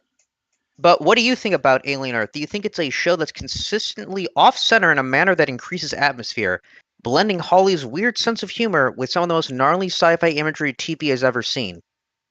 I'm gonna be honest. I didn't even know there was. What do you mean an aliens TV show? Are you fucking with me? No, what Did you look happened the was script you just said? Fox released well, Fox was going to cancel this Alien TV show project they had, but Uh Disney huh. bailed it out. I think Fox partially Uh huh. refunded it, and then Disney put the rest of it down, and it's been in production hell since like 2019. Okay, so I mean, is it better or worse than Alien versus Predator 2? I don't know at this point because they're trying to Well, fuse Alien and Predator together based on the Predator well, movie. as we see here from Salon.com, setting the xenomorphs on Earth is a stunning, scary idea that Hawley builds from a schematic illustrated with tension, tragedy, fascination, and grim familiarity with our species' greatest flaws: hubris and greed. You are I just aware that this concept has been a thing since before you were even sperm in the testicles of your father, right? I Or, can or, I can or, just smell. I can smell the rat PR just oozing from that fucking statement you just oh, said no, no, there, no, Ed. no. Also, from James Dyer from Empire Magazine, Andor for Alien. Yep, the rat. It's the rat. Flat The rat's It's behind fucking this. Ratco. what? Fucking what? Oh, by the way, fun fact about Andor. Do you want to know that the improved metrics are a fucking lie? The numbers they took were based on the fact that the first season only had one episode as its finale. The second season had three, and they were released at the same time. And guess what? Even with three episodes, it only got up by about, what was it, 40% more? So it actually lost half of its audience. Andor still did worse than you think. Doesn't matter. They finished it. Don't worry, they'll fuck it up. They'll somehow fuck it up. They're threatening to make an Ahsoka season 2. Or as I like to I mean, call it, what else do you Rebels do? season 6. What else do you do as a fucking franchise man? Star Wars, Old kill Republic? kill it for like 10 years and then bring it back. But do you really want the rat to write the Old Republic, man? No, I don't, Do but you? that literally is the only thing they have left. It's either that or go full forward with the sequel shit, and there's Well, no way that's going to be in any way getting any money. They have to rely on anything that was made before that. well, So quite you know literally how Ahsoka, uh, Clone Wars nostalgia, and and then ripping stuff off from the expanded universe. I mean, if they really wanted and to, they could do stuff in the corporate sector. I mean, they'd fuck it up, but they could. Oh The wait, way they I look are. at it, They're ruining Tog. I forgot because he looked so forgettable. They couldn't even get his glasses right, man.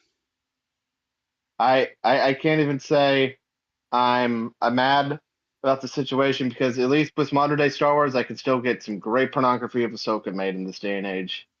Mm. You sure about that? Because she's being played by like a 50-year-old, and her fucking prosthetics don't look that good. And worse, black. But Pagan, yeah, Speaking of do, no, do I speaking of feel? Do sexy I know? aliens, I want to have sex. Speaking of aliens, I want to have sexual relationships with. Let's talk about the xenomorph.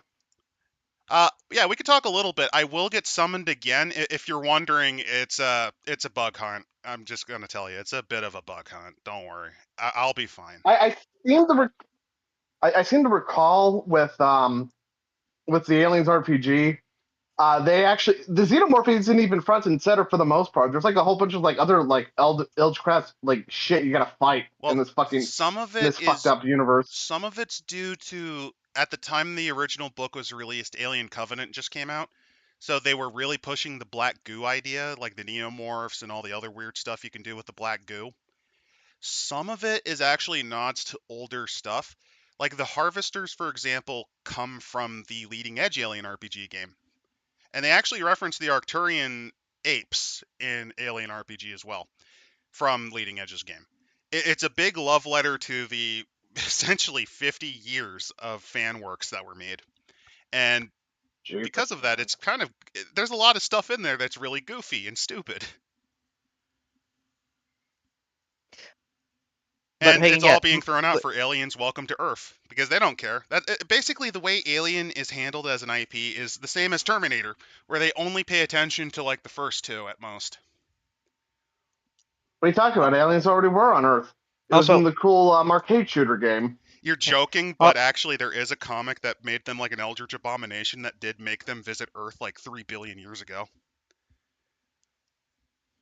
but Pagan, no, my soul isn't leaving it. All I want to do is talk about how Alien is a tonally authentic expansion of the beloved franchise that, despite having its own story to tell, never forgets its fan base.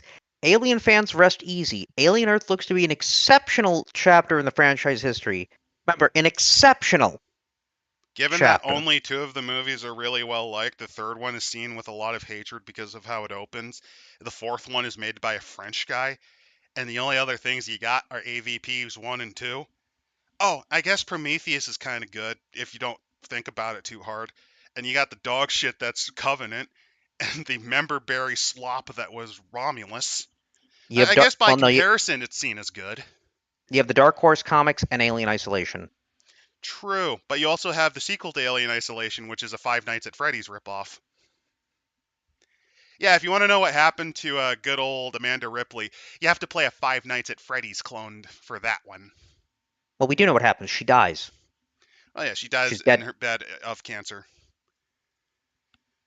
I think they also were low-key making like a weird polycule with her and the black Colonial Marine they made. And Because she Arcturian. teams up with Zula Hendrix. Now where does the hit Colonials Alien RPGs game made by Randy Pitchford come in the sequence of events? Uh, It you're they joking, but a reference lot of tech from there. equipment, a lot of the equipment was clarified in Alien Colonial Marines, which Randy Pitchford intentionally embezzled the money from to further bolster Borderlands 2, which is why I autistically hate Borderlands that much. He probably used that Sega money that he embezzled to afford that flash drive which he left at the medieval times. He might have actually used some of the money he I'll got from spe- Alien Colonial Marines to make the great new Borderlands movie that flopped. Speaking of which, guys, buy Borderlands 4 so Randy can afford more flash drives. And so he can scream at people on Twitter whenever he has a bad take and they think he's stupid. So Are we not going to read more? I want to yeah, know we're gonna more read. We about are this a little dark bit. fantasy. I will get So distracted at one point, but yeah. they did give us more like vehicle Oh, weapons and and that here's sort what of the stuff. dropship looks like for those who didn't see it. I actually like the look. The Hind D cockpit really kind of works on this thing. And then they have the aerospace fighters, which look like World War II fighters. In Yes, some they look like early jets, and I love it. the MiG 730 Yeah, the big 730. It's the most common fighter, and it looks an awful lot like I think a MiG-15. Might be a MiG-15. I could be wrong. I just love the weird fucking cigar look it has. Because if it's in space, it doesn't need to be that aerodynamic. It's essentially one big scramjet. And I do like page 98 has Also, here's the our transatmospheric fighter, which has wings that are mechanically impossible for it to take off with. no, that's a Valkyrie from Warhammer 40K. Yeah, I mean, in fairness, Warhammer ripped them off first, so you're not It's wrong just though. a weird it's just we're dealing with pop culture inbreeding. Jesus. And here's some of the. By the way, one of the cool things about this system is you can modify your vehicles. You could do it with your ship, and you can do it with your weaponry on your fighters, and I love it. I do like the ship registry prefix on page 98, where obviously everything is, like U.S. military, UAS, USS, Yep, private these are civilian for ship is call an signs. SS.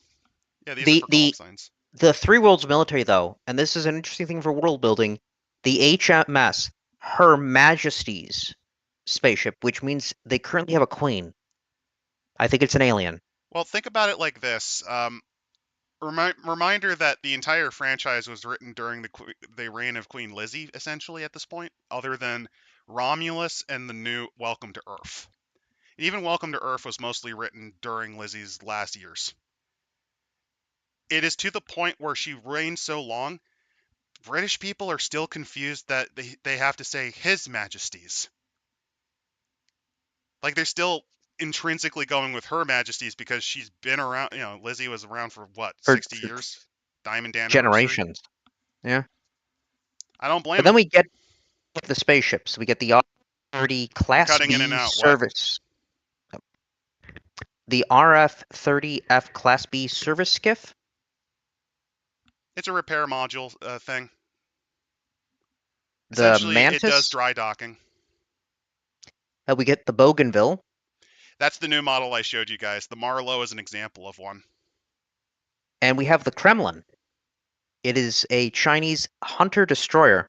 The best way to describe it is, you know how the Soviet Navy built they call it a battle cruiser when it was just a really heavy cruiser? It's something like that. It's modular. What? You cut out again. You okay? It Oh is. no. Am I coming in clear? The No, you're microphone cutting was in and rubbing a out. bit, but you sounded fine now. Technical difficulties, everyone. Don't worry, we'll get it fixed. Well, it won't be because I'll get summoned in like 5 minutes to do a bug hunt. Well, check out page 104, the Kremlin. Oh yeah, I'm looking at it. It's a bit. Oh god, I forgot how big a fucker this thing was. Look at it. Also, it's Oh, that's the Mantis.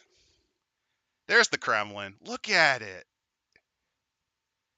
Oh, I love all of the sensory arrays on the back. By the way, if you're wondering what its computer system was, they mentioned the Ivan 3. Do you want to know what that is? I believe they said it was an Apollo. Basically, what happened was that the UPP is really behind most of all on computers because they don't have the money. They lost the technical expertise when the companies left. So what they did was they made a backroom deal with Seegson because their Apollo line failed. And Seegson is now currently their biggest supplier. So Seegson actually kind of got a win out of it by handing off the Apollos to them. Although the funny thing is, I think the Ivan 3s are a little less screwy than the Apollo models, which I think is funny. I love the look of this thing. Look at it. Has a bit of a Sputnik design to it at the front. I love it. Which is probably the point. I love the art design of the vessels. And here's the Bougainville, which I've shown you. Classic. If you're wondering what the prongs on the front are, those are actually a combination of sensory arrays and just high-powered laser cannons that can glass parts of a colony. And here is the Marine campaign, which includes the unit. Oh, are you guys okay? Yeah. Just wondering. No. Oh, unfortunate.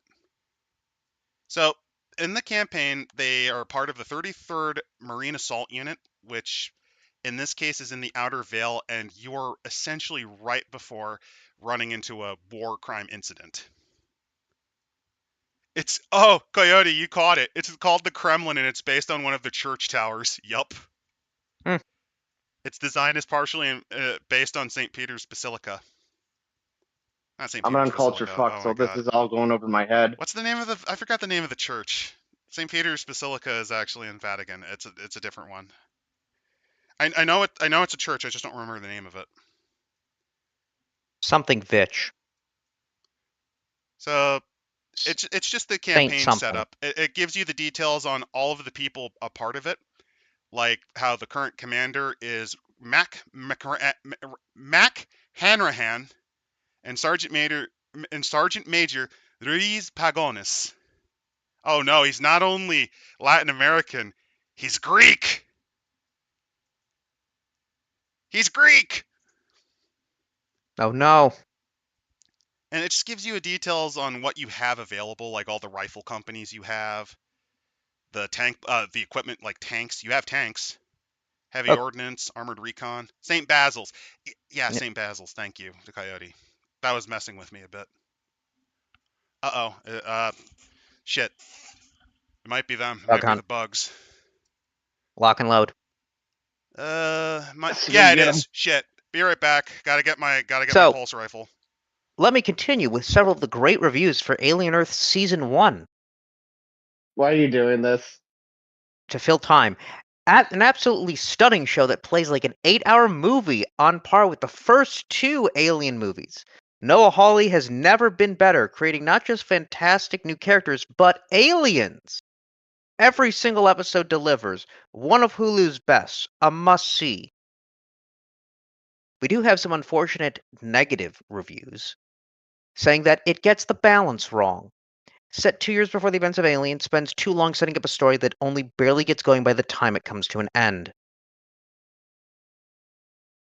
Characters are frustratingly opaque to the point that Alien Earth more frequently recalls Hawley's failed directorial effort, Lucy in the Sky. Its lofty ideas about transhumanism are abandoned in favor of a few more admittedly incredible massacres. Why is it still going? The greatest sin it commits is that it ends up being boring. No matter what flaws some of the Alien sequels have, I'll never accuse it of being boring.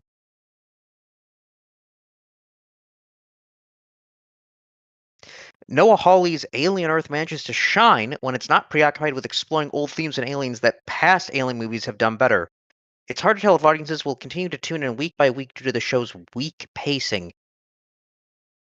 A hint, Okay, they said week by week and then used WEAK.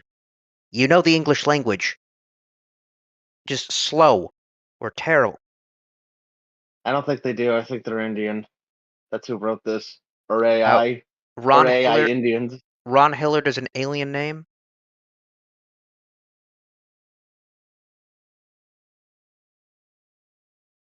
To change the topic a little bit, to talk about another franchise, do you think the new Predator movie is going to be good? I think it'll be good.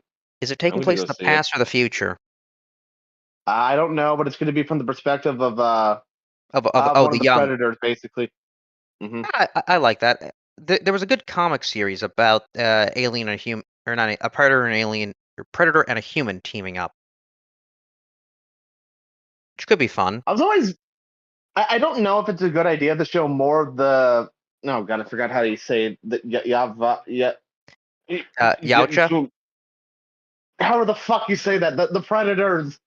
I don't know if it's a good idea or not. If you want to show more of like their species, because I don't know, because like I remember like a lot of people were saying like the idea that it would be cool if like that's just some hillbilly fuck that came to this backwater world just to fuck with some humans. We know from the And comics I know a lot of that like no, that's their entire species is getting the best hunt. Mhm. Now it could be the same thing. It's an entire society run by redneck hunters. That could probably explain all and the in that bizarre case, rituals. then in that case you got a Klingon problem. How the fuck did these fuckers develop intergalactic travel if they're all a bunch of warrior race guys? They bullied the nerds. Also, wait, no, it's rednecks. They jury-rigged it.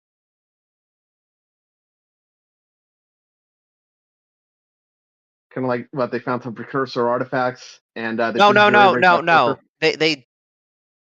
They haven't. Maybe they hunted another alien species on a different planet, or that came to them, and then just started jury rigging. So it's essentially a bunch of old pickup trucks.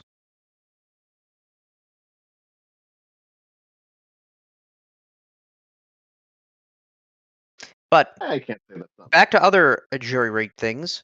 From IGN Movies, Noah Hawley has made an amazing piece of science fiction on the strength of solid production and creature design, an incredible cast, and needle drops that make me want a cigarette. Hopefully to burn the eyes out.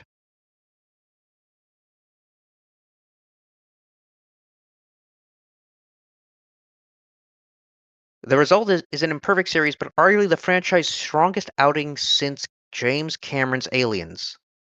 Seriously, at its best, it is that good.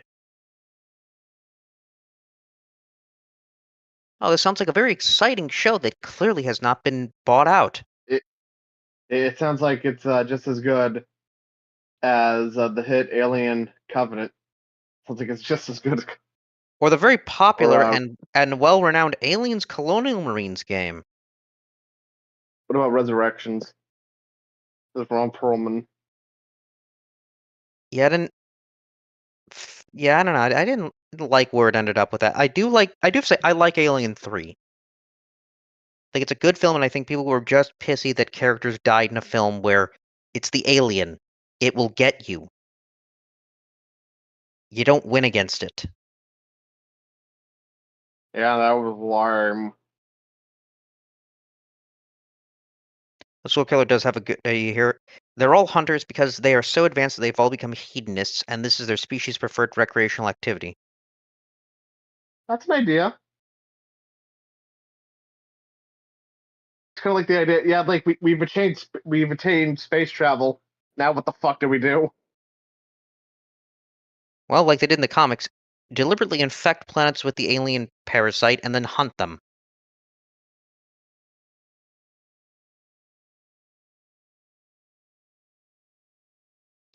But I did not realize that there was a, as Not Nino was saying, that there was a Predator game that had a Doctor Disrespect skin. I guess it's a Yeah, different kind that of was Predator. that whole situation was fucked up, man. Well, just like why that information came to light. Well, again, it's a Predator. They're not expecting that kind of thing. You have to blend in, No. surprise them, fight on their own. They can't see us if we're not attacking it.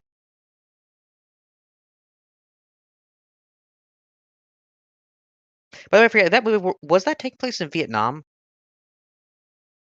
I don't know, some Southeast Asian country that needs to be bombed back to the Stone Age.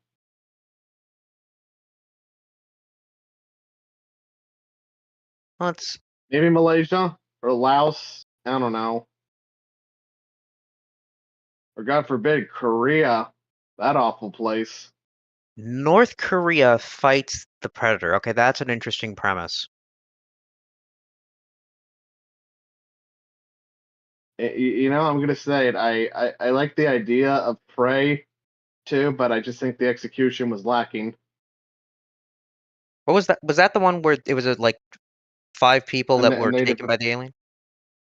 No, that was the one where it was the Native American lady, Oh, that and yeah, she no. wants to be I the mean that, lawyer. but that the idea of basically the Predator throughout history sort of thing. Well, not even just that too. It's just like the idea where it's like, you know, this predator is more of a hulking beast, you know, and like you cannot rely on pure skill alone. And how does she beat the predator? She beats it in single handed. She beats it in one-on-one combat.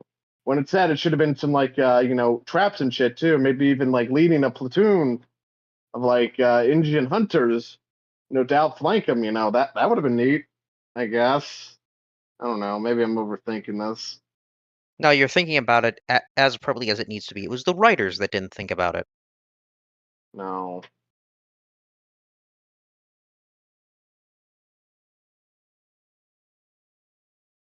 Are we really just gonna wait here? Well, we I'm have like, to. all We have right. to. Says who?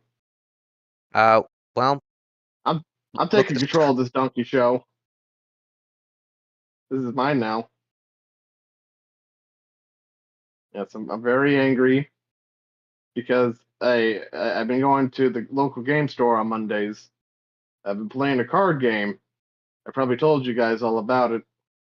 Yes, if you're in the Discord, I He, believe it is Yu-Gi-Oh. not quite. Oh, it's not. Bandai probably does own it though too. They fucking own everything, all the nerd shit.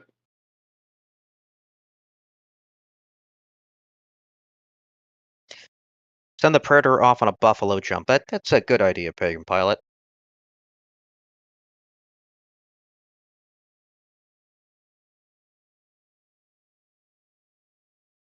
But wait, if you're playing games and this comes out live on a Monday, are you at a store right now? No. I'm currently at home. I was too late for the tournament. They did a They got Monday tournament? they do Monday. Yeah, that's when the tournaments are. They're Mondays. That's why I don't show up here not much now. Because I'm playing the Gundam card game. It spent so much money on those stupid cards. I'm becoming a Magic player. You have to kill me. Oh, don't worry, you haven't Instead decided to of, go into Warhammer. You're fine. I know I have already. In fact, I got an old ass box of start collecting Space Marines. This was before the shit Maris came out, man. I still gotta Oh, assemble them. with the Venerable Dreadnought, the 10 Marines, and the Yep. Captain. Yes, Oh, that's a sir. fun one. That's a good one. Although I think they didn't they destroy all the dreadnoughts. Now you gotta use their new shitty ones. Well, yes, the Venerable still exists, but your base, the Ironclads, all that sort of stuff, they basically have. It's Yeah, they want you to use the new ones. You could just still use the old ones. Just put them on a bigger base. Put them on a rock, I guess. Can I just say how much I hate Games Workshop and how let's talk about Primaris Marines. How about that? All right, fine. Congratulations. We're talking about Primaris Marines now. I don't like that they basically will come out with a new unit at every edition. They should just give it as like a new weapon option. That's I mean, that's the worst part of it too. Just the fact.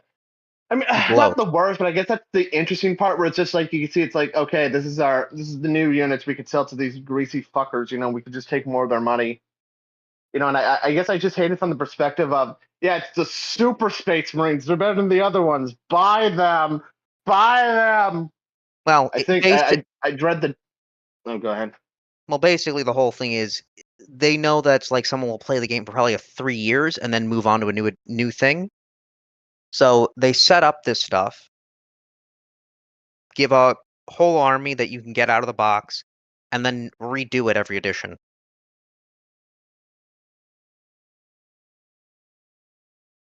I guess I like the idea of Gilliman coming back, but I think I was looking at it and I think I just hate the idea of crawl. So like, oh yeah, now I'm innovative, bitch. I'm doing the thing that our faction specifically know not to do. Yeah, Well, I yeah, didn't and they, get and gunned they all down and for they it. all hate him for it. This turned It, into it, this turned into a different type of Marine discussion. Yes, it was about yeah, to. we did.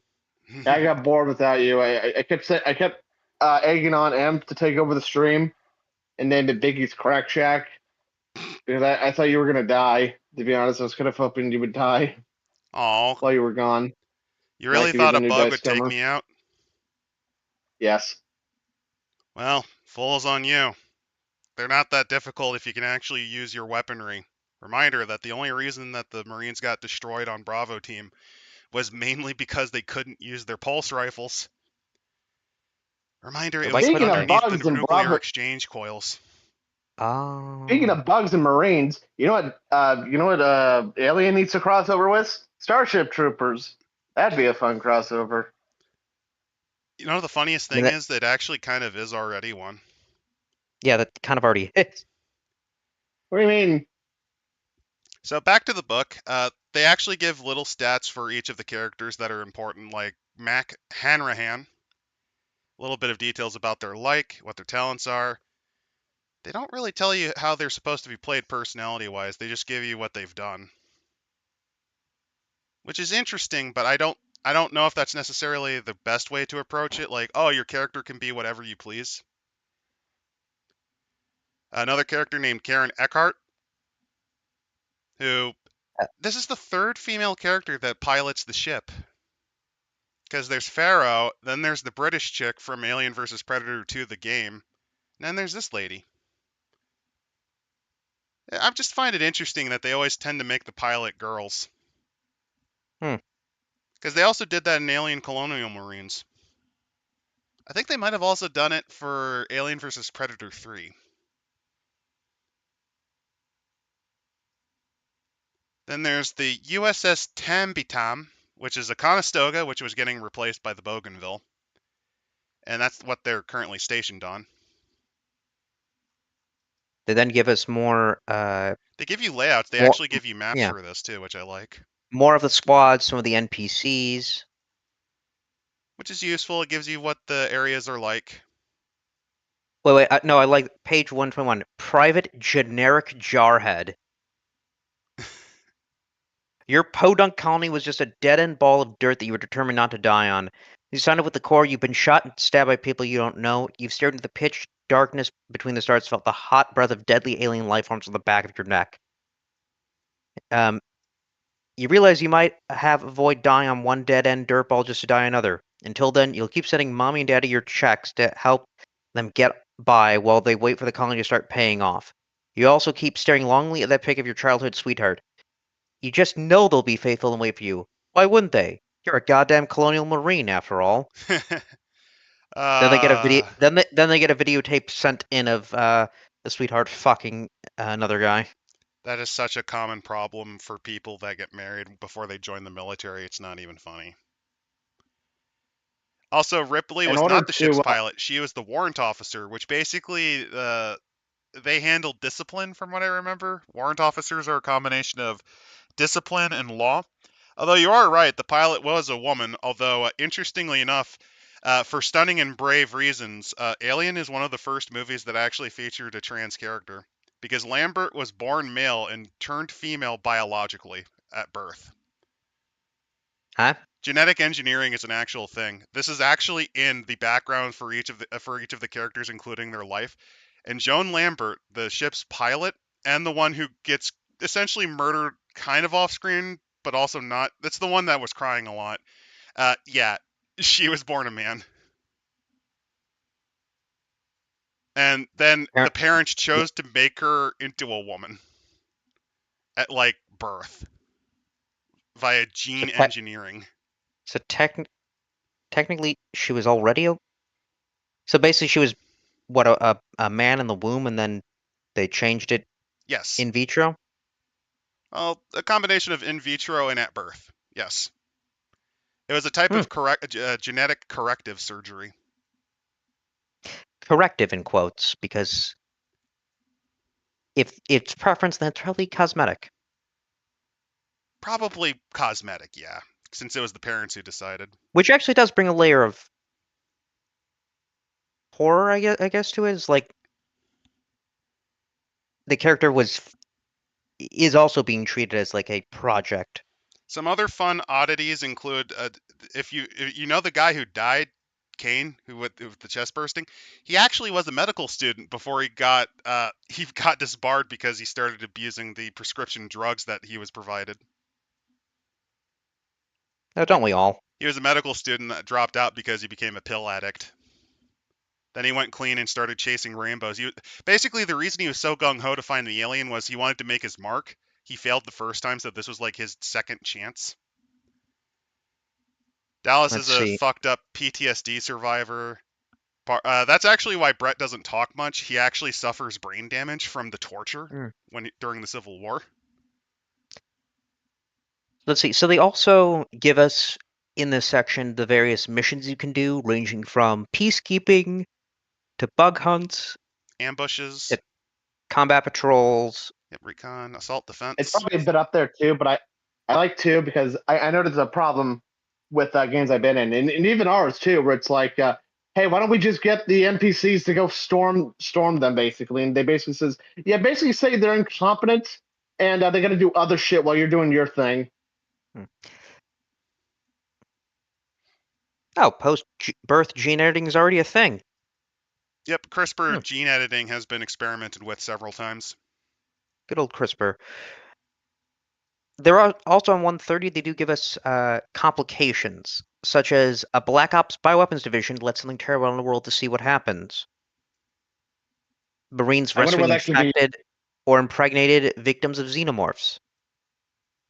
Yep, Or it's Christmas. When the stakes are high, Marines might be sent on a race against the UPP to explore a derelict engineer ship and find the biosamples and high-tech toys the scientists crave.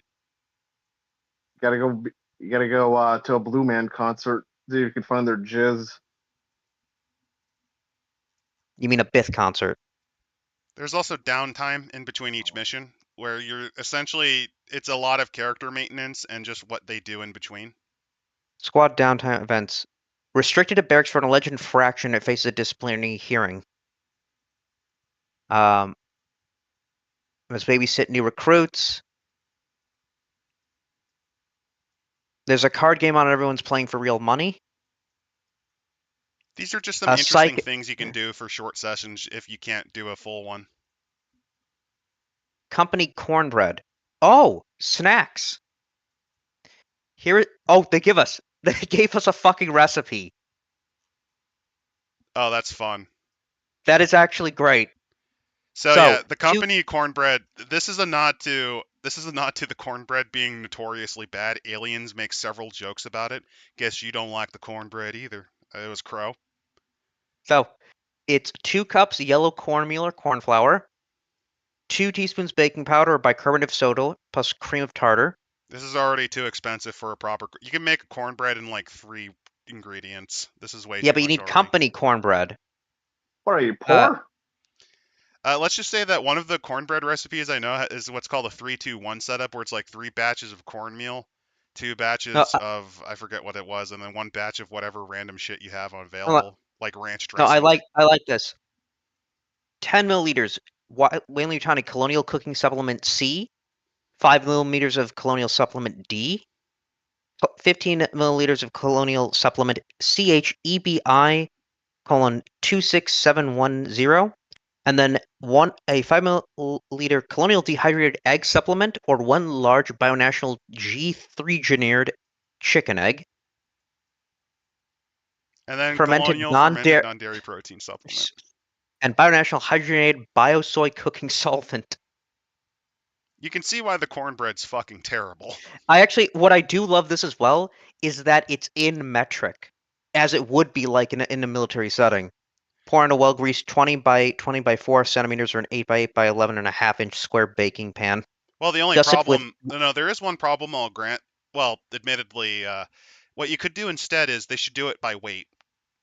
Doing it by volume is not necessarily the greatest choice. Doing it by mass is better, at least when it comes to baking. What's this crap supposed to be? Cornbread, I think. Eat it, boy.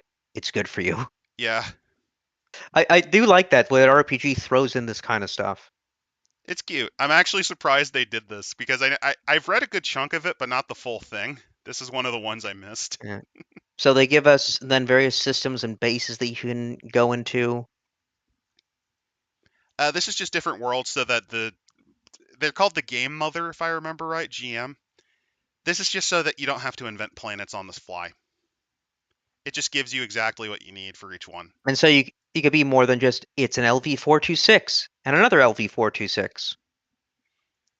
This I mean on the negative side, or maybe on the bright side, at least you don't have to pull out your stuff for catechan. Yeah, we do have though page 162 a great image of a mech fighting some aliens and giving us the black projects. Oh, we're skipping through all the planets. Fair enough. Yeah, I think we should hit the black projects. Fair enough. This is going to be a pretty long video, I think. Garrison systems. It gives you a lot of details about each thing too, because there are garrisons. The frontier. Where is it? I do know that the alleged xenomorph's home world is on one of the options, if I remember right. Or I might. Oh no, that's from the core. That was from the core book. Oh, that'd be fun to just as a random die roll. Oh, Well, you're saying that, but legitimately the book says, yeah, this place is death. Don't go here. Beyond the 20 parsec limit. Yeah, there's not a lot of people out there because, well, there's something out there. There's a couple of spots near there, but it's not very common. Oh, yeah, here we go. I think that's an SOF trooper actually. I don't think that's a Colonial Marine. That mm, might be a SOF trooper. but they do give us our secret projects here. So we have the first one being the Artificial Womb Soldier program. So this is one again. I'm not a fan of this as a concept because while it does show the evilness of just cloning people to die, like their only purpose is to die. Star Wars did it too, and it did it pretty well, I think. I just think I think it's just not the right Mm. type of evil for the setting.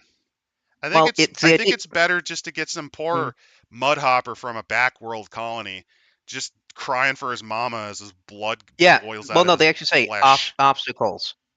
The program isn't any real time saver. It still takes 18 years to create a viable soldier, um, which doesn't help when a crisis strikes. They also are a detriment to morale. Enlisted Marines don't appreciate the notion of being replaced by artificial means, be it synthetic or biological. They also have problems with interpersonal relationships. And this is because they were taught to take advantage of a rival's weakness, this has actually turned them into psychopaths. Yeah, essentially all of these super Conclusion. soldiers are Well, crazy. wait.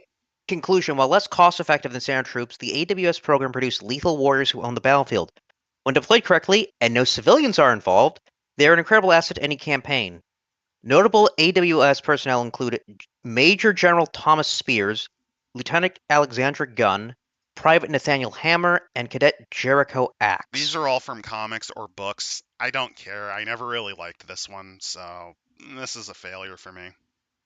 You can actually play an AWS soldier. They can have their strength up to 7, but never more than 3 in wits and empathy. Yeah, they're kind of crazy. Like I said, I understand the point. I just don't really. This is one of those black projects I never really agreed with. Not even on a Project moral Berserk. level, just on a Yeah, setting level. Project Berserker is a weaponized and enclosed exosuit designed by the Hyperdyne Corporation.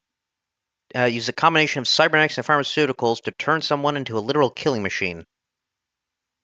Yeah, so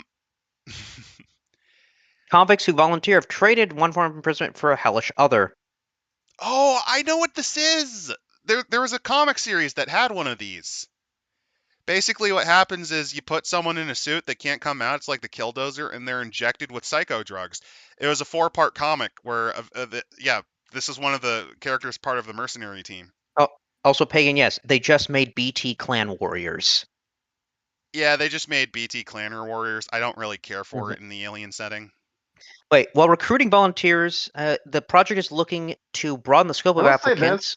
Well, hold on. I will say. It, Oh god. the applicants include dysfunctional AW soldiers. Yeah. And yeah, the guy on the cover was that in that mobile suit. Oh yeah, yeah. No, This was oh from the fuck, it's a comics. mobile suit. It's actually from the comics. This is a real thing from the comics. I think it was called something like Max or something. I do know that Mox, the mobile offensive exo warrior suit. yeah, Mox or Moxie. Also, if you're wondering, its design is borrowing pretty strongly from RoboCop 2. Oh yeah. I will say this. With all these wonderful things, super soldier, berserk, power armor, fucking Gundams, kind of makes the xenomorph look a little less scary now, doesn't it? It's just one of the many things in the universe that's spooky. Yeah, that's the thing with the alien setting. It is primarily the alien, but it basically is corporations rule, you're in the vastness of space, and everything's trying to kill you. You Also, have that. Project Life Force. Project Life Force is the covert bioweapons program that altered the genetic code of that is not the official name. It's like something Rapturus Acheronensis. That was the original comic name for the Xenos nomenclature. I prefer that over the bullcrap that they invented post Prometheus because fuck you, Ridley Scott. Also, Double X-21 again comes from SD Perry's the Weyland-Yutani report. That's where that comes from. Mhm. I prefer Acheronensis rather than P. prepotens. It's a preference thing. The comics used it a lot more often. I like it more. But yeah, the basic idea is wait. genetically modified them. Yeah. Current disposition. Attempts to recreate the actress body burster inadvertently created the Gore Buster Xenomorph XX121AB. This is a real thing. There was a comic series where there was a heavily mutated chest burster that it could not progress into becoming a full alien. So what it instead did was it had a weird mutagenic virus that infected other people, and they would just essentially blow apart like in scanners. Let's see.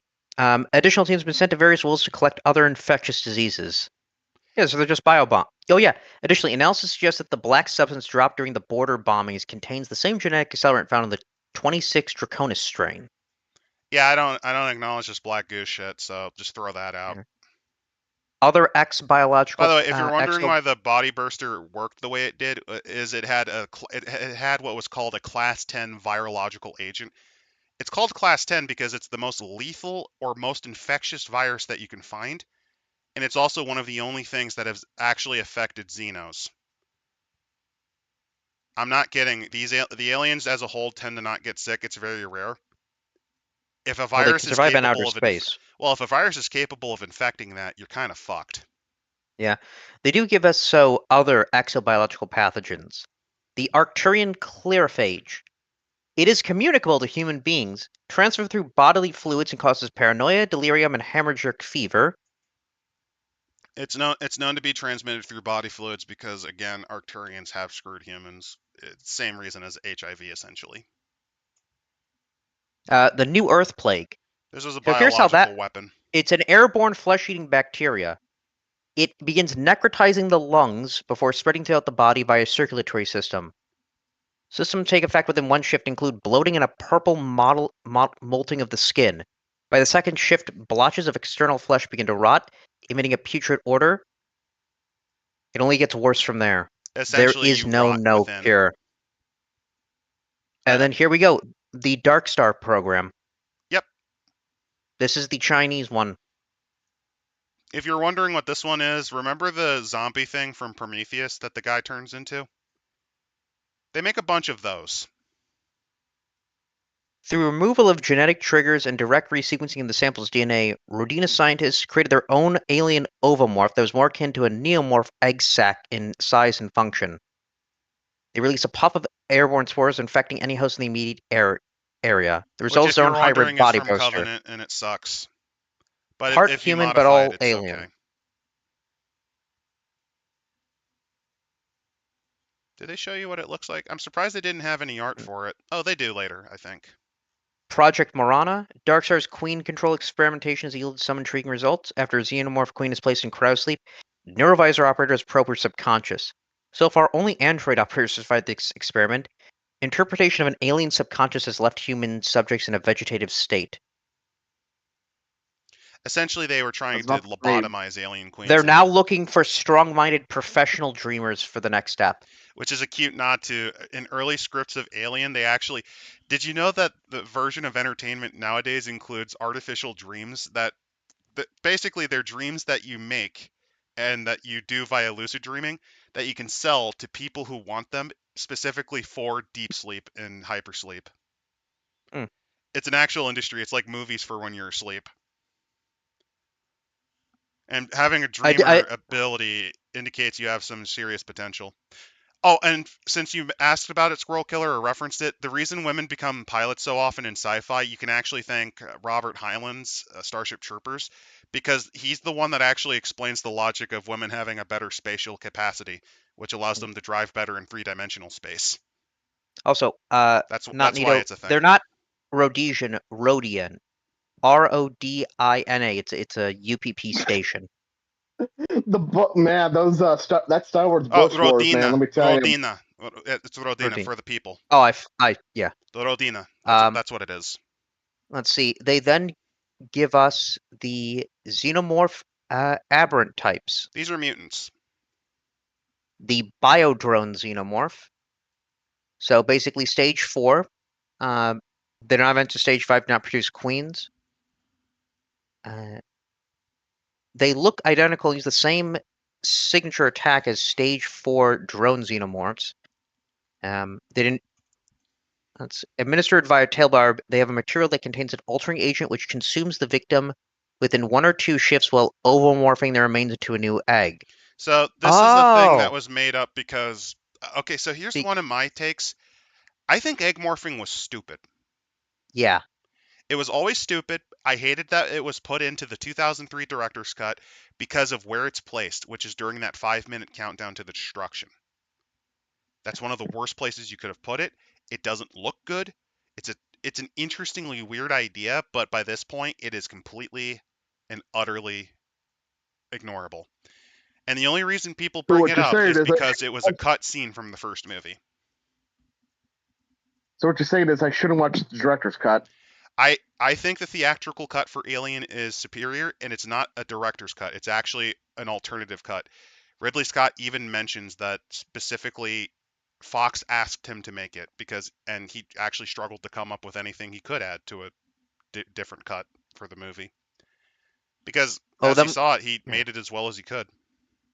And the thing is with these biodromes, they're supposed to die in 6 days. Don't count on it.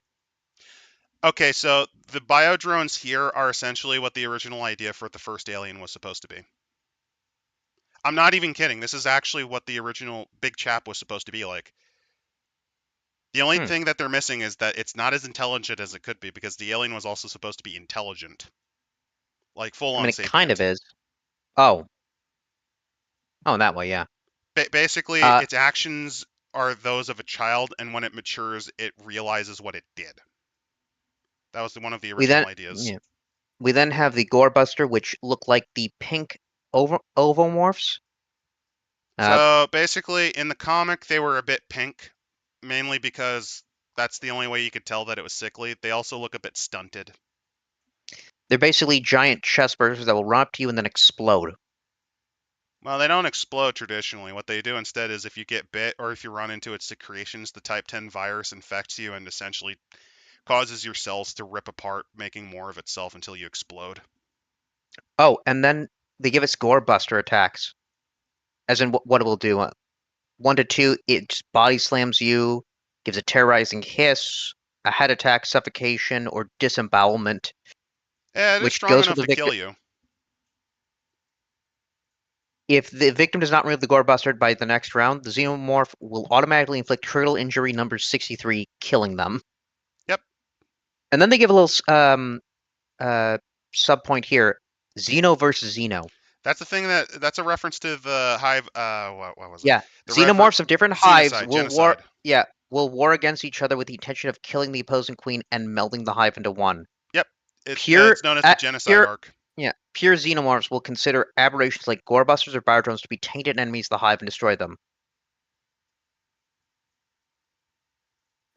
I like. I don't know about. I seem to recall that was actually one of the things that happens in the Alien versus Predator strategy game, RTS game, where Wayland Yutani they basically have control of a hive of xenomorphs actually. I think that's where the biodrone partially came from, but its abilities are based on the first Alien concept. I was about to say too. Do you think they're also going to try to splice him into the xenomorph? And then I remember that happened Yep. in the best aliens movie. Am I right, Adam? I mean, it happened more than once. It happened in Prometheus too. Then we have anathema, a Uh, terminal infection of remember the Pfeiffer black when he goo. became a weird monster man? Oh, they're zombies basically. Yeah, that's what an anathema is. Stage It's kind of 1, lame. the vitiate afflicted. Stage 2, the ague febrile and the lusus freak. Stage 3, oh, we get the freak attacks, in which the worst thing it does is it just vomits you. And then terminal, when anathema mentions stage 4, large patches of skin rapidly darken and flake away. Muscle tissue and ligaments follow suit as bones grow brittle and snap. Their cell membranes burst, inflicting 1 point of damage per round. At 0 health, the victim dies as their DNA disintegrates and the black accelerant becomes airborne. Effectively, this is what happened in Prometheus. I don't really care for this. at all. They then give I a just don't framework care for this at all. for the Frontier War, in which you could be fighting, obviously, aliens, the UPP, apocalyptic cults like the Church of the Immaculate Incubation. Which is from the comics. They recruit demoralized cultists, liking the alleged hostile organism to the dragon from Space Beast. That's what It's also the Xeno was yeah. called in Alien 3.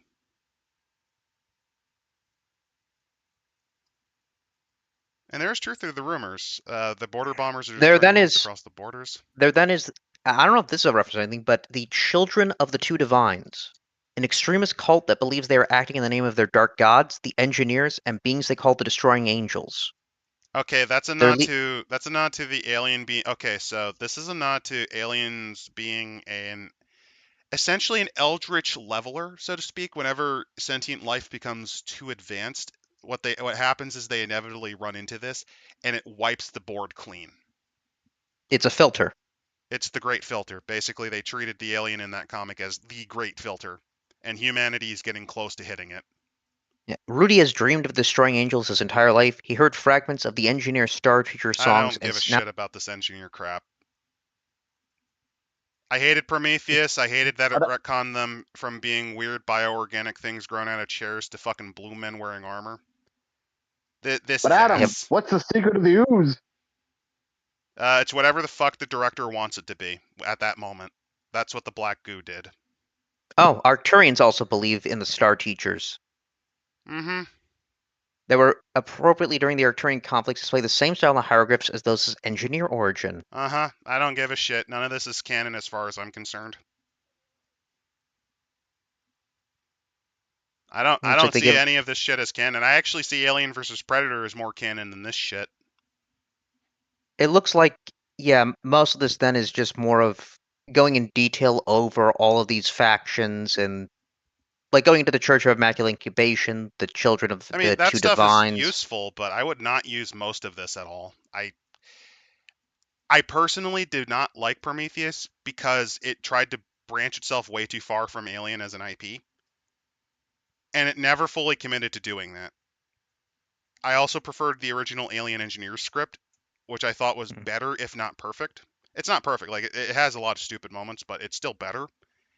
And Covenant just sucks ass, and that completely ruins the Black Goo as far as I'm concerned. Also, not needed. The aliens as a great filter uh, came before Dead Space. I mean, the idea of a great It's filter has about the always same time, I been there, think. but it does look like that the rest of the book is then giving you various operations. Because you said at the beginning, the game is designed to be very one-shot oriented or short campaigns, so these are definitely these short campaigns you can get into. Well, yeah, because you're not going to survive most of these. Fun fact, I don't know if we skipped the Arcturians, but the Arcturians are gender fluid. Why did I need to know this? So basically, what happened was these morons from Sweden took a look, and I'm calling them morons because they occasionally do really stupid things like this. They took a look at a one off joke where they were talking about slamming alien ass. And one of them makes a joke, yeah, but the Arcturian that you had was male. And the guy laughs, saying, it don't matter when it's Arcturian, baby. They took that joke, and then they said, oh, that means they have to be this modern day concept that was not even considered like 40 years ago.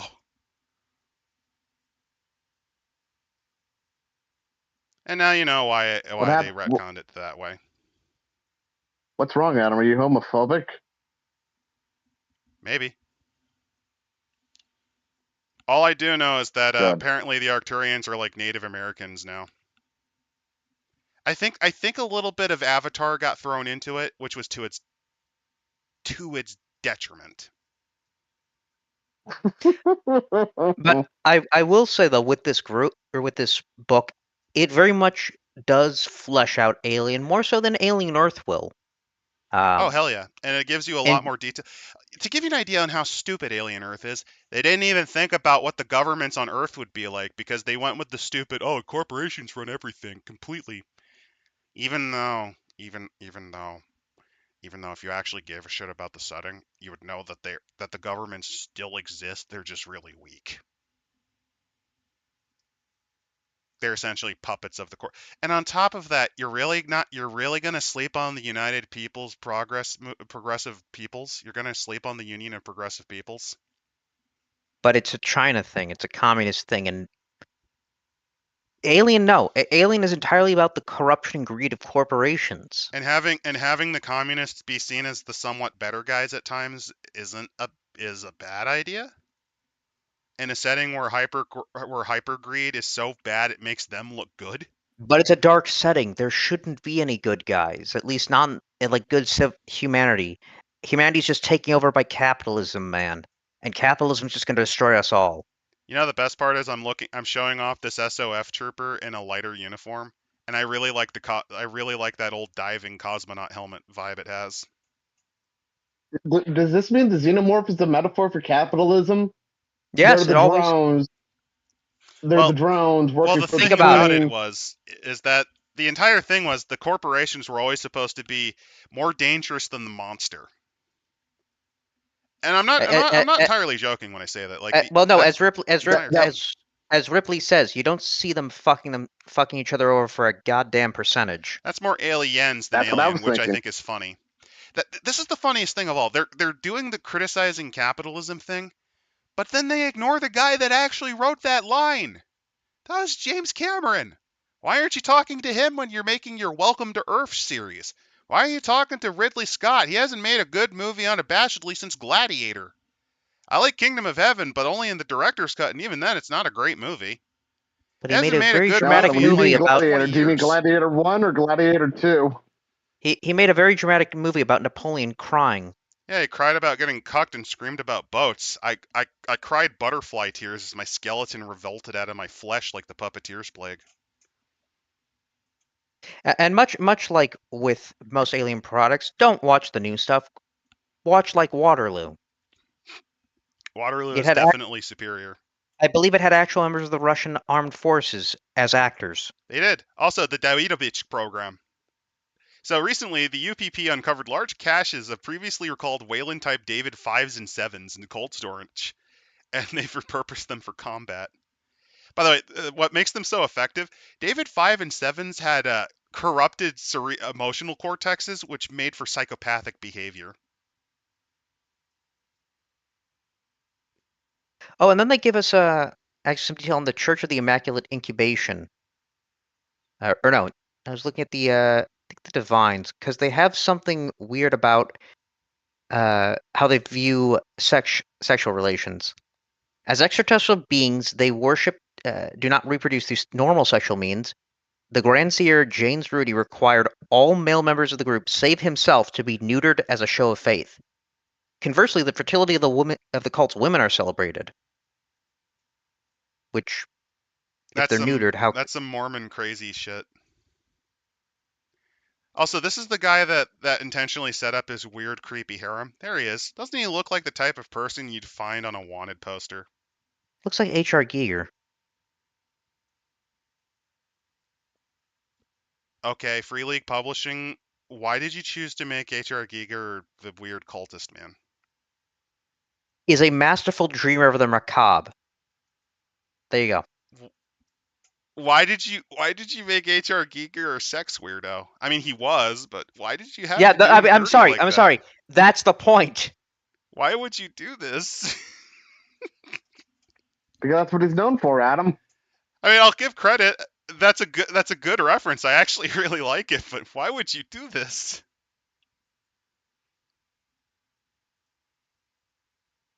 Ah. Also, if you're wondering why they're doing the Children of the Divine thing, that allows them to slam into the crappy engineer stuff. Immaculate Incubation is the version which just deals with the dragon. I like the one alien cult in the comics that intentionally infected people with the face huggers. That was them. That was the Church of the Immaculate Incubation when they finally got their hands on on the thing giving them the dreams. Oh, you know what? Be They're one of the interesting main reasons why Alien Earth War happened. Someone would have to do a version of the P8 top, but have an alien queen and an alien drone. to give you guys an idea, if they did Welcome to Earth from the point of view of like you have the soldiers kind of doing their thing and then the cultists do their thing, that would have done a lot to salvage the show, I think.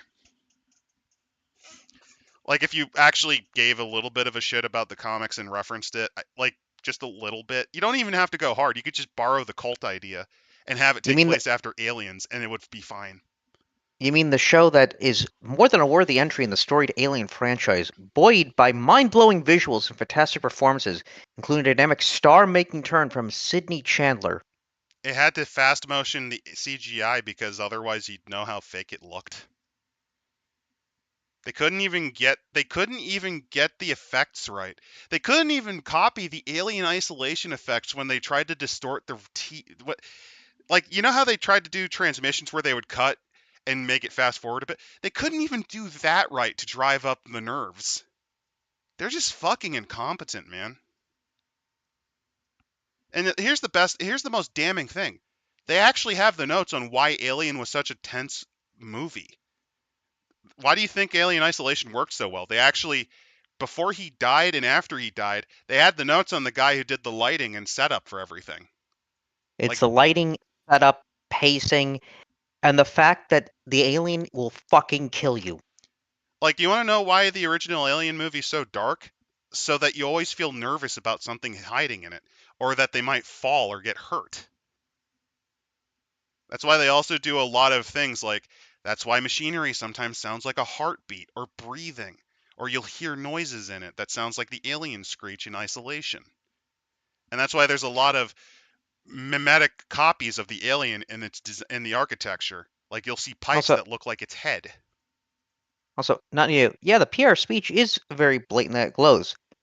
Much like how, with an anxiety-inducing approach, the pacing is relentless and gripping, and the series will claw its way into your subconscious, offering a refreshing angle at a world we thought we knew so well. I mean, they're right about it clawing into my subconscious. It did so to take a shit. And that'll grow a baby inside it. Shit, baby. Here's another Children of the Two Divines person. Yeah, like the rest of the book here, it is just various missions that you can do.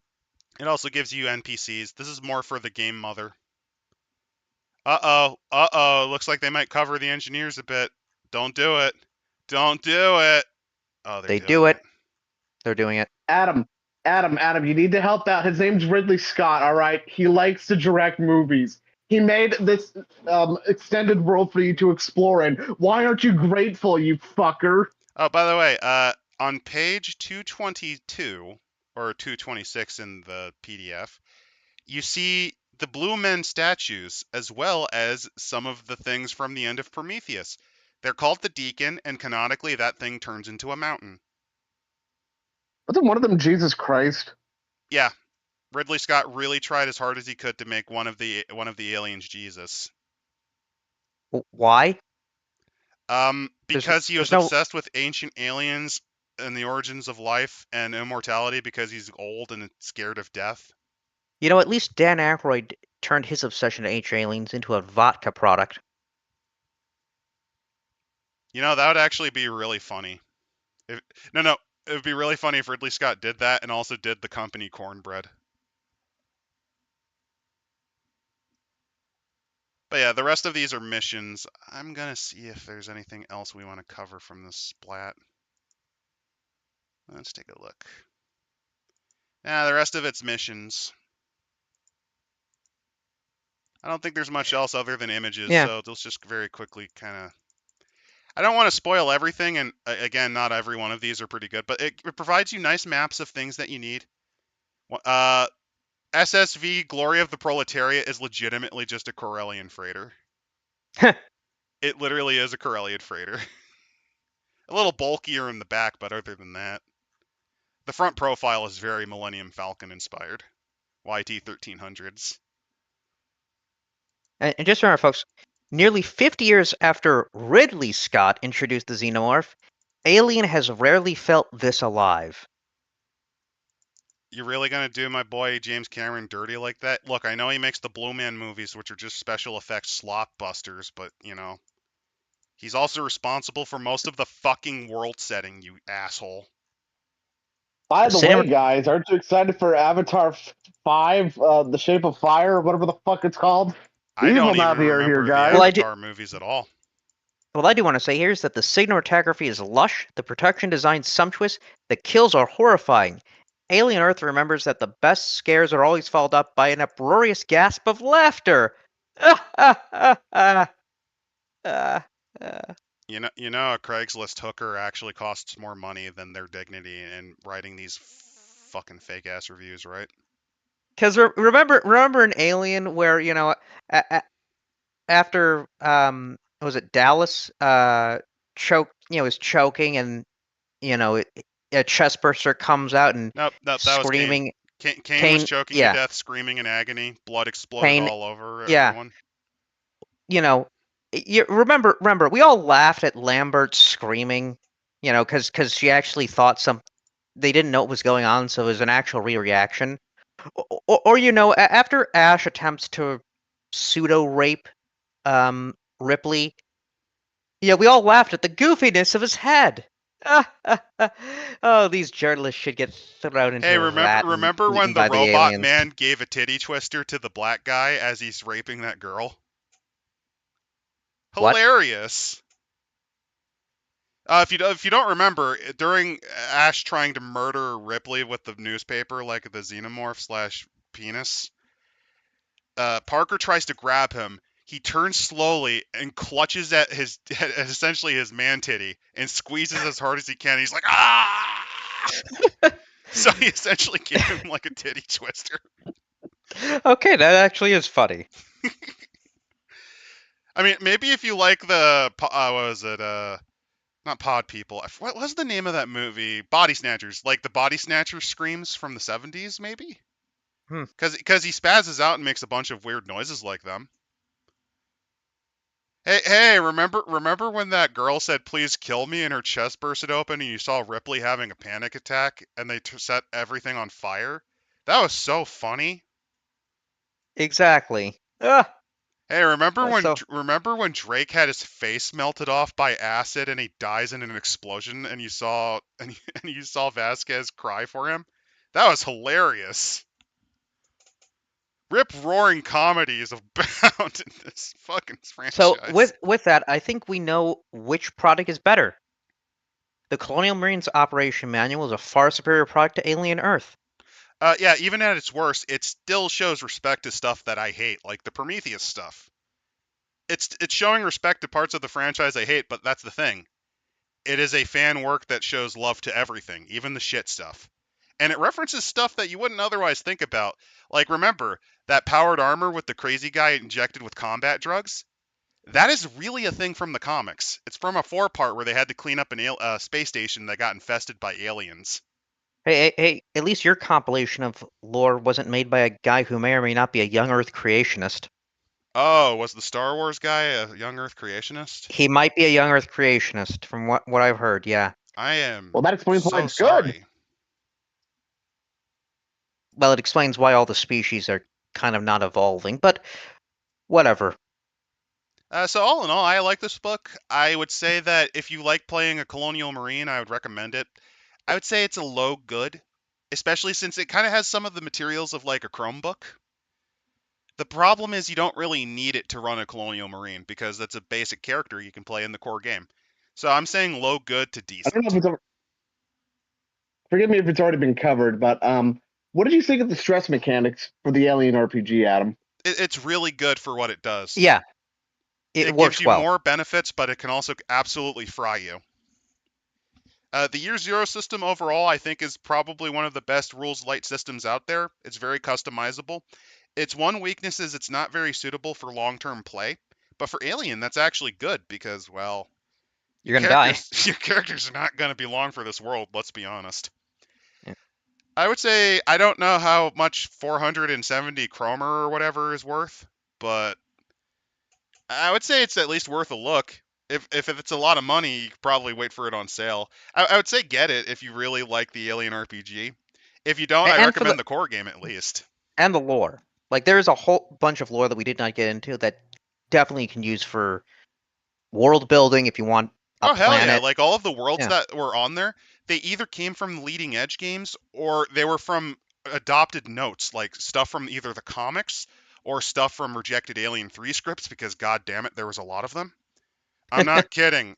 Alien 3 actually has three spiritual versions of itself. Because remember, Pitch Black, the first Riddick movie, was an Alien 3 script that was reconverted into a different movie. Wow. I think there was another one that was reconverted, but I don't remember which one that one was. But we will next time though uh, go with a follow up from our poll. Oh yeah, Shadowheart. we're gonna cover Shadow Hearts, which is I think a Western RPG. Oh no, I'm thinking of Blades in the Dark. Wait, didn't we No, already no, I'm cover thinking. that one? No, we covered Shadowrun already. Maybe Shadow Sun. No, wait, Dark but Crusade, that's but we've already that's covered no, all no. of the four. Shadow Sun's a Warhammer character. Shadows in the Dark. Are we talking about Baldur's Gate 3? Because there's that priest of what's the priest of the evil Yeah, it's moon guy, Shadowheart. right? That's what. Yeah, I mean, are Um, we talking about her? I mean, her character sheet's probably not that thick. in the Shadow of the Demon Lord. Let's see. Could it be Draw? No, it can't be that one. Not Riddle of Dross. Steel? Maybe that one? Oh, Shadow Dark. Oh yeah, Shadow Dark, which is the big new ecosystem push. See, Morkborg's kind of run some of its favor out of the indie scene. It's still pretty popular. They're trying to make like a space fantasy version of it or like a space travel version of it. But this is another one of those, hey, let's collaborate together and try to get as big as possible to push this new thing. This time Which, will be the D&D killer. I mean, there's like 5 of them. There's also Draw Steel, which I have no interest in at all. No offense, it's just Draw Steel has the wrong design principles for me. But we'll be able to look and see if this game is actually going to kill D&D. I don't think any Finally, of, well, I mean, D&D is going to kill itself, I think. it's it's going to be a self-inflicted wound. Yeah, there's not much else to salvage from it. So, yeah, next week we're going to cover Shadow Dark, and I think I already know what I want to cover the week after. What? Well, someone actually recommended it when I asked, hey, what do you want us to cover? And we've always wanted to. We should look through some of the Delta Green scenarios. Ooh. We should finally crack open Delta Green. Either that, or I think Exalted could really work since we do White Wolf a lot. Hmm. I'm not really much of an I've been Exalted interested fan, in and Exalted. I don't think Tech's much of one either. I mean, I'm fine with Exalt. I I guess I'll have to don't hate watch. it. I I'll have to just watch a lot don't more care for it. anime. But maybe we could do the Scroll of Swallow Darkness and get banned. I mean, no, if we want to get banned immediately, what we should do is Vihander, because the guy will literally just like DMCA claim instantly. Well, we'll Fox, sue you're him an then. idiot. So have a great night, everyone. And like I said, next week will be Blades in the Dark. I mean Shadow Dark. I mean Shadow Run. One of those. It's one of those. The It's a D&D shadow killer that's something. independent. Yes. Bye. Arrivederci.